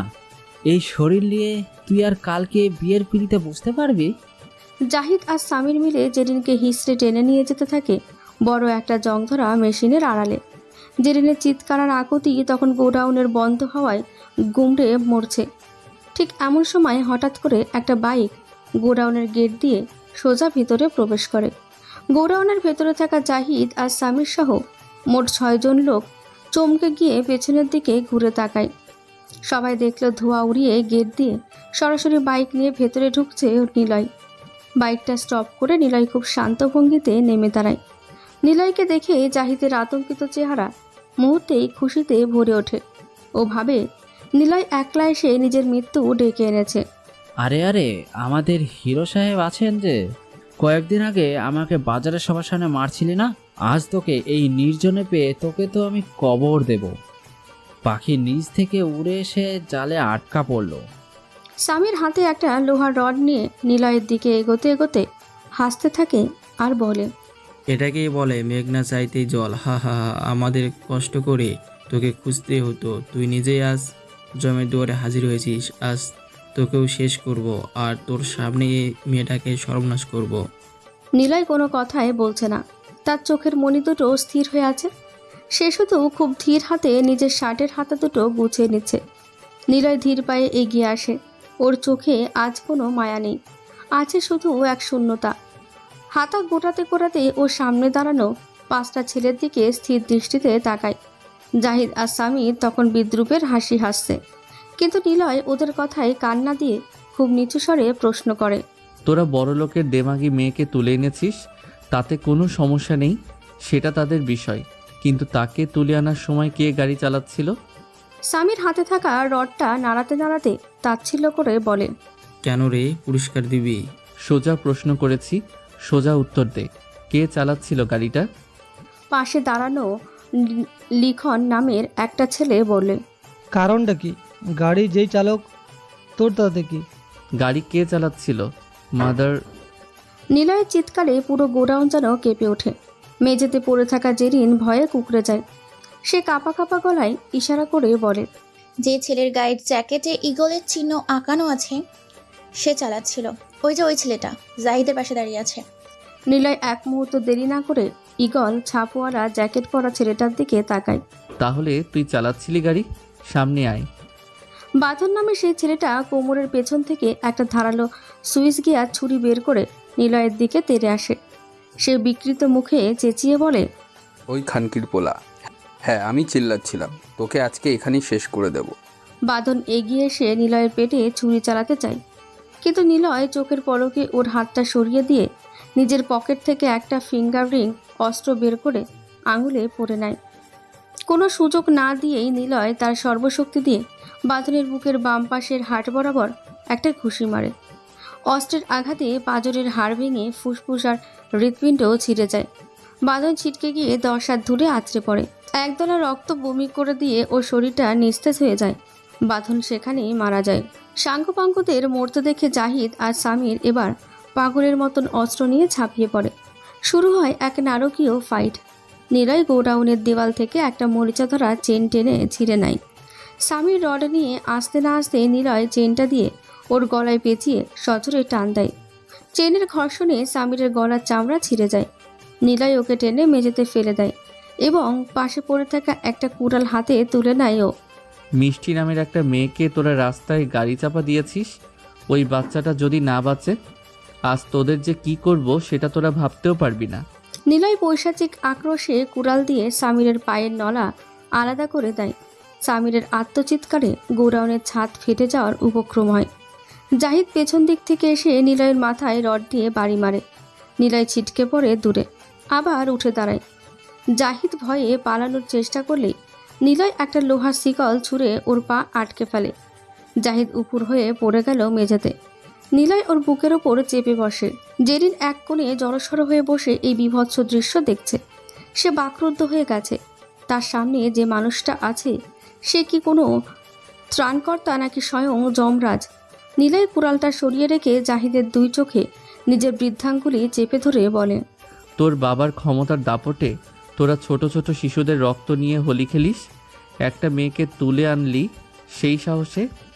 নিলয় পাশ থেকে একটা লোহার রড তুলে নিয়ে জাহিদের 2 উরুর মাঝখানে সজোরে বাড়ি দেয়। জাহিদের শরীরটা ধনিকের মতন বেঁকে গিয়ে নিস্তেজ হয়ে পড়ে। নিলয় যেন আজ কোনো মানুষ নয়, এক আদিম শিকারী। সে একে একে সবাইকে মেরে ফেলে। মিনিট 10 এই তাণ্ডব শেষে নিলয় হাঁপাতে হাঁপাতে দাঁড়িয়ে পড়ে। ওর সারা শরীর রক্তে মাখামাখি। ও একবার জেরিনের দিকে তাকায়। জেরিন তখন আতঙ্কে থরথর করে কাঁপছে। ওর মুখে কোনো কথা নেই। নিলয় হাত দিয়ে নিজের মুখ মুছে, ফলে ওর গালেও রক্তের ছোপ লেগে যায়। উঠে দাঁড়ান। জেরিন ভয়ে কাঁপতে কাঁপতে নিলয়কে জিজ্ঞেস করে, এই যে তুমি এখানে কি করে এলে? তুমি কি করে জানলে আমায় আটকে রেখেছে ওরা? নিলয় নিজের হাতের রক্ত মুছতে মুছতে জবাব দেয়, ওরা যখন মিষ্টিকে গাড়ি দিয়ে ধাক্কা দেয়, দৌড়ে ওর কাছে যাওয়ার সময় আপনার বাঁচাও বাঁচাও চিৎকার শুনি আর গাড়ির কাছে থাবাতে দেখি, তারপর বাইক নিয়ে পিছু করে এখানে আসি। জেরিন এখন ভীষণ ভয় পেয়ে আছে। এক নিলয়কে সে অন্য রূপে দেখেছে, আর 2 হলো তার দাদু। কারণ বাড়িতে ফিরে দাদু কি বলবে ও জানে না। ওনা ঠিক করতে করতে ও নিলয়ের দিকে তাকায়। নিলয় বলে, এখন বুঝতে পারছেন তো কেউ অসম্মান করলে কেমন লাগে? আপনি তো পুলিশের বড় ভক্ত ছিলেন, দেখেন পুলিশ কিন্তু ঠিক সময়ে এখনো পৌঁছালো না। আমি এখন বাড়ি পৌঁছে কি করব? আমার সব শেষ হয়ে গেল নিলয়। ভেঙে পড়বেন না, আপনি বাড়িতে ফোন করুন, আপনার ভাইদের আসতে বলুন। তো আমার ফোনটা তো গুন্ডারা কেড়ে নিয়ে ফেলে দিয়েছে। গাড়িতে ওঠার সময় ওটা হারিয়ে গেছে। ঠিক আছে, আপনার বাড়ির নাম্বার বলুন, আমি আমার ফোন থেকে কল করছি। তাই নিজেকে পরিষ্কার করো। তো আমার ফোনে তো সব নাম্বার সেভ করা ছিল, কারো নাম্বার মুখস্থ নেই, শুধু আমাদের ল্যান্ডলাইন নাম্বারটা মনে আছে। নিলয় ল্যান্ডলাইনে বারবার ফোন করে, কিন্তু বাড়ির সবাই তখন থানায় আর বাইরে খোঁজাখুঁজি করছে জেরিনকে। এসব নিয়ে ব্যস্ত থাকায় কেউ ফোন ধরে না। ফোন বেজে বেজে কেটে যায়। জেরিন ভীষণ চিন্তায় পড়ে যায়। গোডাউন থেকে নিলয় যখন বাইরে বেরিয়ে আসে তখন তার শরীরে রক্তের উৎকট গন্ধ। পাশের একটা মরা পুকুরের ঘাটে গিয়ে সে নিজের হাত মুখ আর জামার ওপরে লেগে থাকা ছোপ ছোপ রক্তগুলো ধুয়ে ফেলে। পানির ঝাপটায় নিজেকে কিছুটা শান্ত করার চেষ্টা করে সে। জেরিনও নিলয়ের পিছু পিছু পুকুর পাড়ে এসে দাঁড়ায়। নিলয়কে দেখছে সে যেন বিশ্বাসই করতে পারছে না যে একটু আগে এই ছেলেটি একাই একদল পিশাচকে মাটির সাথে মিশিয়ে দিয়েছে। নিজেকে পরিষ্কার করে নিলয় জেরিনের সামনে এসে দাঁড়ায়। শেষ প্রহরে এক ফালি ফিনফিনে বাতাস বইছে পুকুর পাড়ে। পাখিদের ডাক আর দূর থেকে আসা গাড়ির হর্ন ছাড়া আর কোনো শব্দ নেই। পরিবেশটা এখন বড় বেশি শান্ত। নিলয় পকেট থেকে ফোনটা বের করে একবার স্ক্রিনের দিকে তাকায়, তারপর বলে, আপনার বাড়ির ল্যান্ড ফোনে আমি বারবার ট্রাই করলাম, কিন্তু কেউ রিসিভ করেনি। হয়তো সবাই থানায় বা বাড়ির বাহিরে খোঁজাখুঁজি করছে। এখন কি করবেন? জেরিন একটা দীর্ঘশ্বাস ফেলে আকাশের দিকে তাকায়। তার চোখে এখন মুক্ত হওয়ার আনন্দের চেয়ে বাড়ি ফেরার আতঙ্কটাই বেশি স্পষ্ট। জানি না, আমার দাদু হয়তো আমায় রাস্তায় রাখবে না। আপনি চিনেন আমার দাদুকে? নিলয় একটু ম্লান হাসে। তার মনে পড়ে যায় পুরনো কিছু স্মৃতি। সে বলে, কেন চিনব না? আপনার দাদুই তো আজকে আমাকে বখাটে। না থাক, ওসব কথা এখন বলে লাভ নেই। আপনার পরিবার যে ধাঁচের, তাতে এই অবস্থায় একা যাওয়াটা ঠিক হবে না। শুনুন, কিছু মনে না করলে আমার বাইকে যেতে পারেন। আমি আপনাকে আপনার বাড়ির গেট পর্যন্ত পৌঁছে দেব। জেরিন এক মুহূর্ত ইতস্তত করে। যে ছেলেটিকে সে কাল পর্যন্ত বখাটে আর টোকাই বলে গালমন্দ করেছে, আজ সেই তার একমাত্র ভরসা।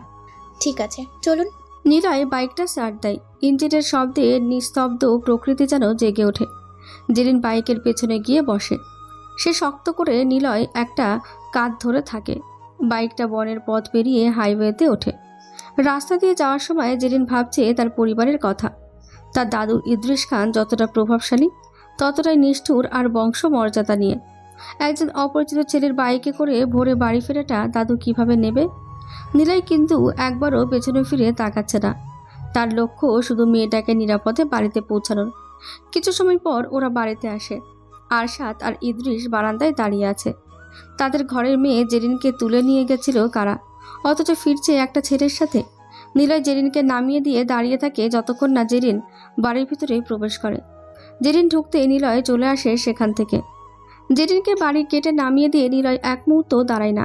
সে চলে যায় সেখান থেকে। জেরিন ধীর পায়ে বাড়ির মেন গেটে দিয়ে ভেতরে প্রবেশ করে। বাড়ির পরিবেশ তখন থমথমে। ওর মা মুক্তি বেগম বারান্দায় দাঁড়িয়েছিল। মেয়েকে বিধ্বস্ত অবস্থায় দেখে তিনি চিৎকার করে ছুটে এসে জড়িয়ে ধরে। একে একে ওর কাজিন চাচিমারাও কান্নাকাটি শুরু করে। জোভান, জীবন আর জনিও সামনে এসে দাঁড়ায়, তবে তাদের চোখে কোনো মমতা নেই। জেরিন যখন বাড়ির ভেতরে চৌকাঠ পেরোতে যায়, তখনই সিঁড়ির ওপর ইদ্রিস খান এসে দাঁড়ায়। কড়া গলাতে বলে, দাঁড়াও, কাল রাতে সবাইকে কি বলেছিলাম? সবাই কি সেটা ভুলে গেছো? আমি বলেছিলাম এই মেয়ে যদি রাতের বেলা বাড়ির বাইরে থাকে, তবে তার এই বাড়িতে আর কোনো জায়গা হবে না। যে ওর পাশে দাঁড়াবে, তার এই বাড়িতে থাকার অধিকার থাকবে না। জেরিন তার ক্লান্ত চোখের জল মুছে ইদ্রিস খানের দিকে তাকায়। তারপর সেও বলে, আমি ঠিক এমনটাই আশা করেছিলাম দাদু। তবে আমার জন্য অন্যদের শাস্তি দেওয়ার দরকার নেই। কাল রাতে যা ঘটেছে তাতে আমার কোনো হাত ছিল না, কিন্তু তোমার বিচারে আমার তো শাস্তি হবেই। না হলে তোমার বংশের যে বদনাম হবে, তোমাকে তো নিজের তথাকথিত সুনাম বজায় রাখতে হবে। ইদ্রিস খান গর্জে ওঠে। তিনি লাঠি দিয়ে মেঝেতে সজোরে আঘাত করে বলে, তুমি চুপ করো, বড় বড় কথা বলবে না একদম। তা তোমায় এই ভোরে কে নিয়ে এলো? পুলিশ তো কোনো খোঁজ দিতে পারলো না। জোভানরাও তো হন্যে হয়ে খুঁজছিল। আরশাদ সবখানে খবর দেয়। নিলয় নিয়ে এসেছে। কে নিলয়? ওই তো এলাকার বস্তিতে থাকে, যাকে তোমরা বকাটে বলে তুচ্ছ-তাচ্ছিল্য করো। ওহ, ওই বেয়াদবটা। এই তো কদিন হলো বিদেশ থেকে এলো। এর মধ্যে বস্তির ছেলেদেরও চিনে গেছে। তা সে তোমায় বাঁচাতে গেল কেন? তার সাথে তোমার কি সম্পর্ক? গুন্ডারা কি এমনি এমনি তোমায় ছেড়ে দিয়েছে, নাকি অন্য কোনো হিসাব আছে? মানবিকতার সম্পর্ক দাদু। আমার রক্তের সম্পর্কে কেউ তো আমায় বাঁচাতে আসেনি, তারা খুঁজেছে হয়তো। ওই বস্তির ছেলেটাকে আমি অনেক খারাপ কথা বলেছি, ওকে চর মেরেছি, তবু সে আজ নিজের জীবন বাজি রেখে আমায় ওই নরক থেকে উদ্ধার করেছে। তুমি চাইলে পারতে আমাকে খুঁজে বার করতে, তোমার তো অনেক ক্ষমতা, তো তুমি তা করোনি। কারণ তোমার বাড়ির মেয়েকে তুলে নিয়ে গেছে জানলে লোকে তা নিয়ে নানা কথা বলবে, তোমার ইমেজ নষ্ট হবে। তুমি তো আমার লাশের অপেক্ষা করছিলে। অনেক ভাষণ দিয়েছো, এবার এ বাড়ি থেকে বেরিয়ে যাও। হ্যাঁ, টাকা পয়সা তোমার যা লাগবে আমি দিয়ে দেব। এটুকু দয়া আমি করতে পারি, যাতে বাইরে গিয়ে আমাদের নাম না ডোবাও। তোমার এক পয়সা আমার দরকার নেই দাদু। এই জন্যই আমি সবসময় নিজের পায়ে দাঁড়াতে চেয়েছি। আমি সেটাই করব। আজ থেকে তোমাদের সাথে আমার আর কোনো সম্পর্ক নেই। বেশ তো, আরশাদ, তোর মেয়ের সাথে যেন কারো কোনো সম্পর্ক না থাকে, যা ইচ্ছে করুক, তোর মেয়েকে বলে দিস সে যেন আমাদের নামও ব্যবহার না করে কোথাও। ইদ্রিস খান আর কিছু না বলে ভেতরে চলে যেতে থাকে। হঠাৎ থেমে আবার বলে, চলে যাচ্ছ যাও, দেখবো কি করো তুমি। শুধু মুখে বড় বড় কথা বললেই পেট ভরে না। বাড়ির মেয়েরা সবাই ফুপিয়ে কাঁদতে থাকে। জেরিন আরশাদের দিকে তাকায়। আরশা তার ছেলেদেরকে নিয়ে বাহিরে বের হয়ে গেল। মুক্তি বেগম মেয়ের হাত ধরে ডুকরে কেঁদে উঠে বলে, জেরিন রে, তোর মা যে বড় অসহায়, তোর মা যে কিছুই করতে পারছে না মা। তোর বাবাও তো মুখ ফিরিয়ে নিল। তুই চিন্তা করিস না মা, আমি তোর দাদুর হাতে পায়ে ধরে তোর থাকার অনুমতি চাইব। না মা, তুমি এমন করবে না। এই পাথরের মানুষের কাছে মাথা নত করার চেয়ে মরে যাওয়া ভালো। আমি ঠিক একটা ব্যবস্থা করে নিব। আমি তো আগে চাকরি করতাম বিদেশে থাকতে, আমার জন্য চিন্তা করো না। এরপর জেরিন কারো দিকে না তাকিয়ে ধীর পায়ে বাড়ি থেকে বেরিয়ে যায়। তার কাছে কোনো ব্যাগ নেই, কোনো টাকা নেই। সে হাঁটতে হাঁটতে শহরে বড় মসজিদের সামনে গিয়ে চুপচাপ বসে থাকে। দিন পেরিয়ে রাত হয়ে যায়। এশার আজানের পর মসজিদের চারপাশ নিস্তব্ধ হয়ে যাচ্ছে। সবাই চলে গেলেও জেরিন মসজিদের বাইরে সিঁড়িতে একা বসে থাকে। তার চোখের পানি শুকিয়ে গেছে। মিজান সাহেব বসে তার খাস কামড়াতে। ঘরের ভেতর দামি সুগন্ধি আর চুরুটের ধোঁয়া মিলেমিশে এক ভারী পরিবেশ তৈরি করেছে। দেওয়ালে নীল আলোয় মিজানের মুখটা রহস্যময় দেখাচ্ছে। তিনি বড় একটা চেয়ারে গা এলিয়ে বসে আছে। সামনে দাঁড়িয়ে আছে তার সবচাইতে বিশ্বস্ত লোক শিকদার। স্যার, একটা বড় খবর আছে। জাহিদেরা মেয়েটার শারীরিক বড় অনেক ক্ষতি করতে পারেনি, তবে একটা কাজ হয়েছে। যতদূর খবর পেয়েছি, জেরিনকে ওই অবস্থায় দেখে ওর দাদু আর বাবা বাড়ি থেকে ঘাড় ধাক্কা দিয়ে বের করে দিয়েছে। খান বাড়ির মেয়ে এখন রাস্তায়। মিজান সাহেব চুরুটে একটা দীর্ঘ টান দিয়ে ধোঁয়াটা ধীরে ধীরে ওপরের দিকে ছাড়ে। তার মুখে এক পৈশাচিক তৃপ্তির হাসি ফুটে উঠল। আর জাহিদদের খবর কি? ওরা কি ফিরেছেই? শিকদার একটু আমতামতা করে বলল, না স্যার, সেখানেও ঝামেলা হয়েছে। জাহিদ আর স্বামীরদের ওই গোডাউনে খতম করে দিয়েছি। নিলয় নামের ওই বগাটে মাস্তানটা শুনেছি খুব বিভৎসভাবে মেরেছে। মিজান সাহেব এবার হো হো করে হাসিতে ফেটে পড়ল। তার হাসির শব্দে ঘরের নিস্তব্ধতা টুটে গেল। তিনি হাতের চুরুটটা অ্যাশলেতে ঘষে নেভাতে নেভাতে বলল, যেটা আমি চেয়েছিলাম ঠিক সেটাই হয়েছে শিকদার। আমার মূল লক্ষ্য ছিল আরশাদ খানের দম্ভ গুড়িয়ে দেওয়া এবং ওর মেয়ের বিয়েটা ভেঙে দেওয়া, ওদের বাড়ির একটা অসম্মান হোক, সেটাই চাইছিলাম। জাহিদদের আমি এটাই বুঝিয়েছিলাম যেন জেনকে সারা রাত আটকে রাখে। ওরা সফলভাবে সেটা করে দিয়েছে। এখন কে বাঁচলো নাকি কে মরলো কিংবা কে কাকে মারলো সেসব হিসেব রাখার সময় মিজানে নেই। আমার কাজ নিখুঁতভাবে শেষ হয়েছে। কিন্তু স্যার, এখন তো বাজারে গরম। আরশাদ খান নিশ্চয়ই চুপ করে বসে থাকবে না। আপনি এখন নতুন করে কোনো প্রশ্ন তুলবেন? জেনকে তো ওরা বাড়ি থেকে বের করে দিয়েছে নিজেদের সম্মান বাঁচাতে। এর ফলে কি খান বাড়ির সম্মান খুব একটা কমবে? মিজান সাহেব এবার চেয়ার ছেড়ে উঠে জানালার দিকে এগিয়ে গেল। জানালার কাছ দিয়ে দেখা যাচ্ছে দূরের চেয়ারম্যান বাড়ির চূড়া। সম্মান? যে মেয়ে সারা রাত গুন্ডাদের সাথে গোডাউনে ছিল, তাকে বাড়ি থেকে বের করে দিয়ে আরশাদ কি নিজের সম্মান ফিরে পাবে? মানুষের মনে এখন শুধু একটাই প্রশ্ন ঘুরবে, গোডাউনে কি ঘটেছিল? সেই প্রশ্নটাই আমি বাজারে ছড়িয়ে দেবো। কখন কোন গুঞ্জনটা কোন কান পর্যন্ত পৌঁছতে হয় সেই খেলাটা আমি ভালোই জানি। যাও এখন মিষ্টির নতুন রূপ তৈরি করো। আরশাদের পতনের দিনে আমরা ফ্রিতে মিষ্টি বিলি করব। মিজান একা দাঁড়িয়ে হাসতে থাকে। আরশাদ খান রক্ত আর অস্ত্রের জোরে রাজত্ব করে, কিন্তু মিজান জানে কিভাবে মানুষের চতুর আর সম্মানে আঘাত করে তিলে তিলে ধ্বংস করতে হয়। আরশাদ খানের মতো হিংস্র বাঘের জন্য মিজান এক বিষাক্ত জালে বিছিয়ে রেখেছে। নীলয় সারাদিন হাসপাতালেই ছিল। মিষ্টির মতো ফুটফুটে একটা মেয়ের এই অবস্থা সে মেনে নিতে পারছে না। গাড়ি চাপা দেওয়ার ঘটনায় মেয়েটার একটা পা আর হাত ভেঙে গেছে। সারা শরীরের কালশিটে আর ব্যান্ডেজ। অথচ আশ্চর্যের বিষয় হলো মেয়েটার বাড়ির কেউ একবারের জন্য তাকে দেখতে আসেনি। নীলয় সারাদিন মিষ্টির পাশেই বসেছিল। মিষ্টির জ্ঞান ফেরার পর সে খুব ক্ষীণ কণ্ঠে নীলয়ের হাত জড়িয়ে ধরে। ভাইয়া তুমি এসেছো? আমার অনেক কষ্ট হচ্ছে ভাইয়া। বাঁচালে কেন আমাকে? মরে যেতাম ভালো হতো। ওই যাতে ওই আমার সৎ বাবার বাজে স্পর্শ থেকে অন্তত বাঁচতাম। এই দুনিয়ায় তো কেউ নেই আমার। নীলয় দীর্ঘশ্বাস ফেলে মিষ্টির কপালে হাত রাখে। ওর বুকের ভেতরটা জ্বলে ওঠে রাগে। সে বলে, বাজে কথা বলিস কেন? আমি আছি না? তোর ভাই না আমি?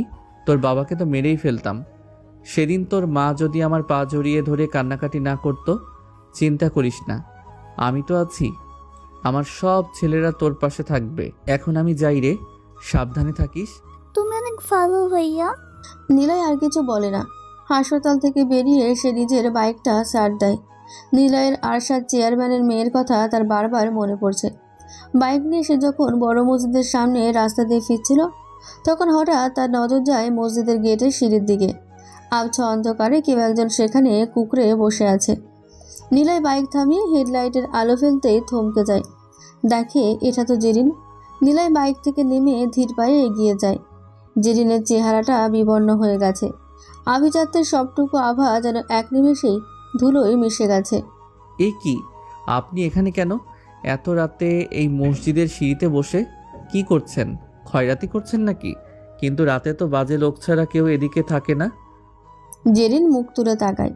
নিলয়কে দেখে সে খানিকটা বিরক্ত হয়, আবার ভেতরে ভেতরে একটু ভরসাও পায়।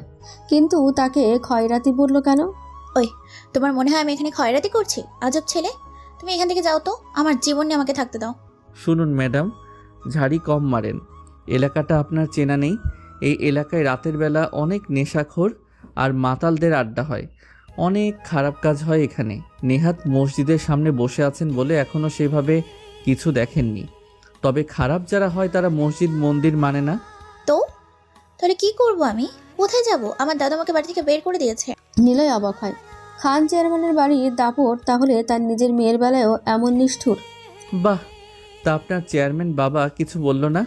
যাই হোক, বের করলো কেন? আমাদের বাড়ির নিয়মের এমনই।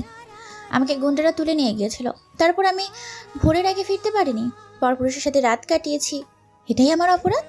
তাই ওই বাড়িতে আমার কোনো ছাই নেই। খান সাহেব বের করে দিয়েছেন। তাহলে এখন কি করবেন ভেবেছেন? জানি না, আমি তো যেভাবে ছিলাম সেই বাড়ি থেকে বেরিয়ে এসেছি। আমার কাছে কোনো টাকা পয়সা নেই, ফোনটাও তো কাল হারিয়ে গেছে।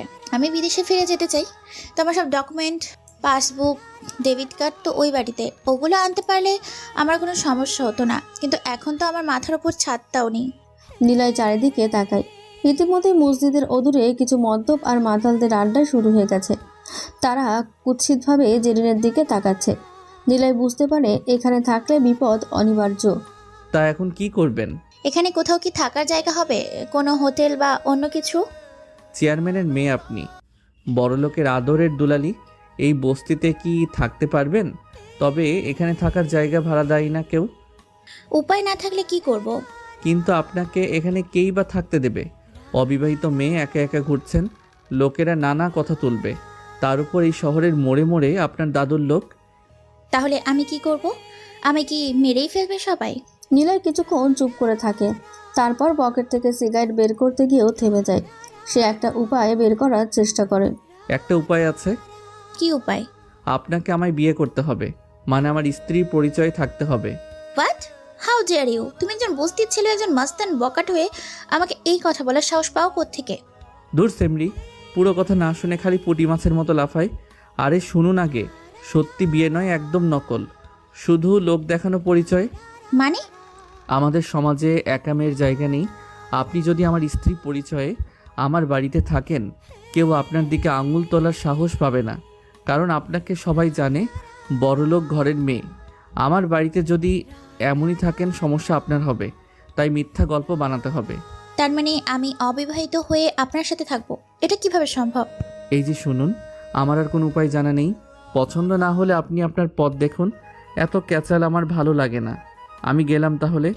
ওই যে দূরে দেখুন, নেশাখোর মেয়েখোর লোকেরা ঘুরছে। নিলয় বাইকের দিকে পা বাড়ায়। জেরিন ভয় পেয়ে যায়। অন্ধকার রাস্তা আর মাতালদের হাসির শব্দ তাকে গ্রাস করতে আসছে।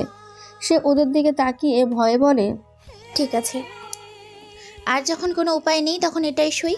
আমাকে 15 দিন থাকতে দিলেই হবে। ততদিনে আমি আমার পেপারসগুলো সংগ্রহের একটা ব্যবস্থা করে নিব। নিলয় জেরিনকে বাইকে তুলে নিয়ে তার জরাজীর্ণ বস্তির বাড়িতে আসে। জরাজীর্ণ টিনের ঘর, সামনে মাটির উঠান। নিলয়কে এ অবস্থায় মেয়ে নিয়ে ফিরতে দেখে ওর বাড়ির লোকেরা তো অবাক হয়ে যায়। নিলয়ের মা ঘর থেকে বেরিয়ে আসে, কিন্তু নিলয়ের পরিবার কোথা থেকে আসলো? আসলে নিলয় এখন যাকে মা বলে ডাকে, সেই মহিলাটা ছিল এই বস্তির ঝাড়ুদার রহিম খালা। চেয়ারম্যানের হয়ে এই রহিমার ছেলে কাজ করত, কিন্তু সেই ছেলেটার গুলি লাগে। আরশাদ কিছুই করেনি। রহিমার মুখের ওপর 1,00,000 টাকা ছুঁড়ে মেরে চলে যায়। রহিমা খালা ছেলের লাশ চাইছিল, দেয়নি আরশাদ। পা জড়িয়ে ধরেছিল তাদের, কিন্তু চেয়ারম্যান রহিমার পেটে লাথি মেরে সরিয়ে দেয়। মুখটা গিয়ে পড়ে ইটের উপরে।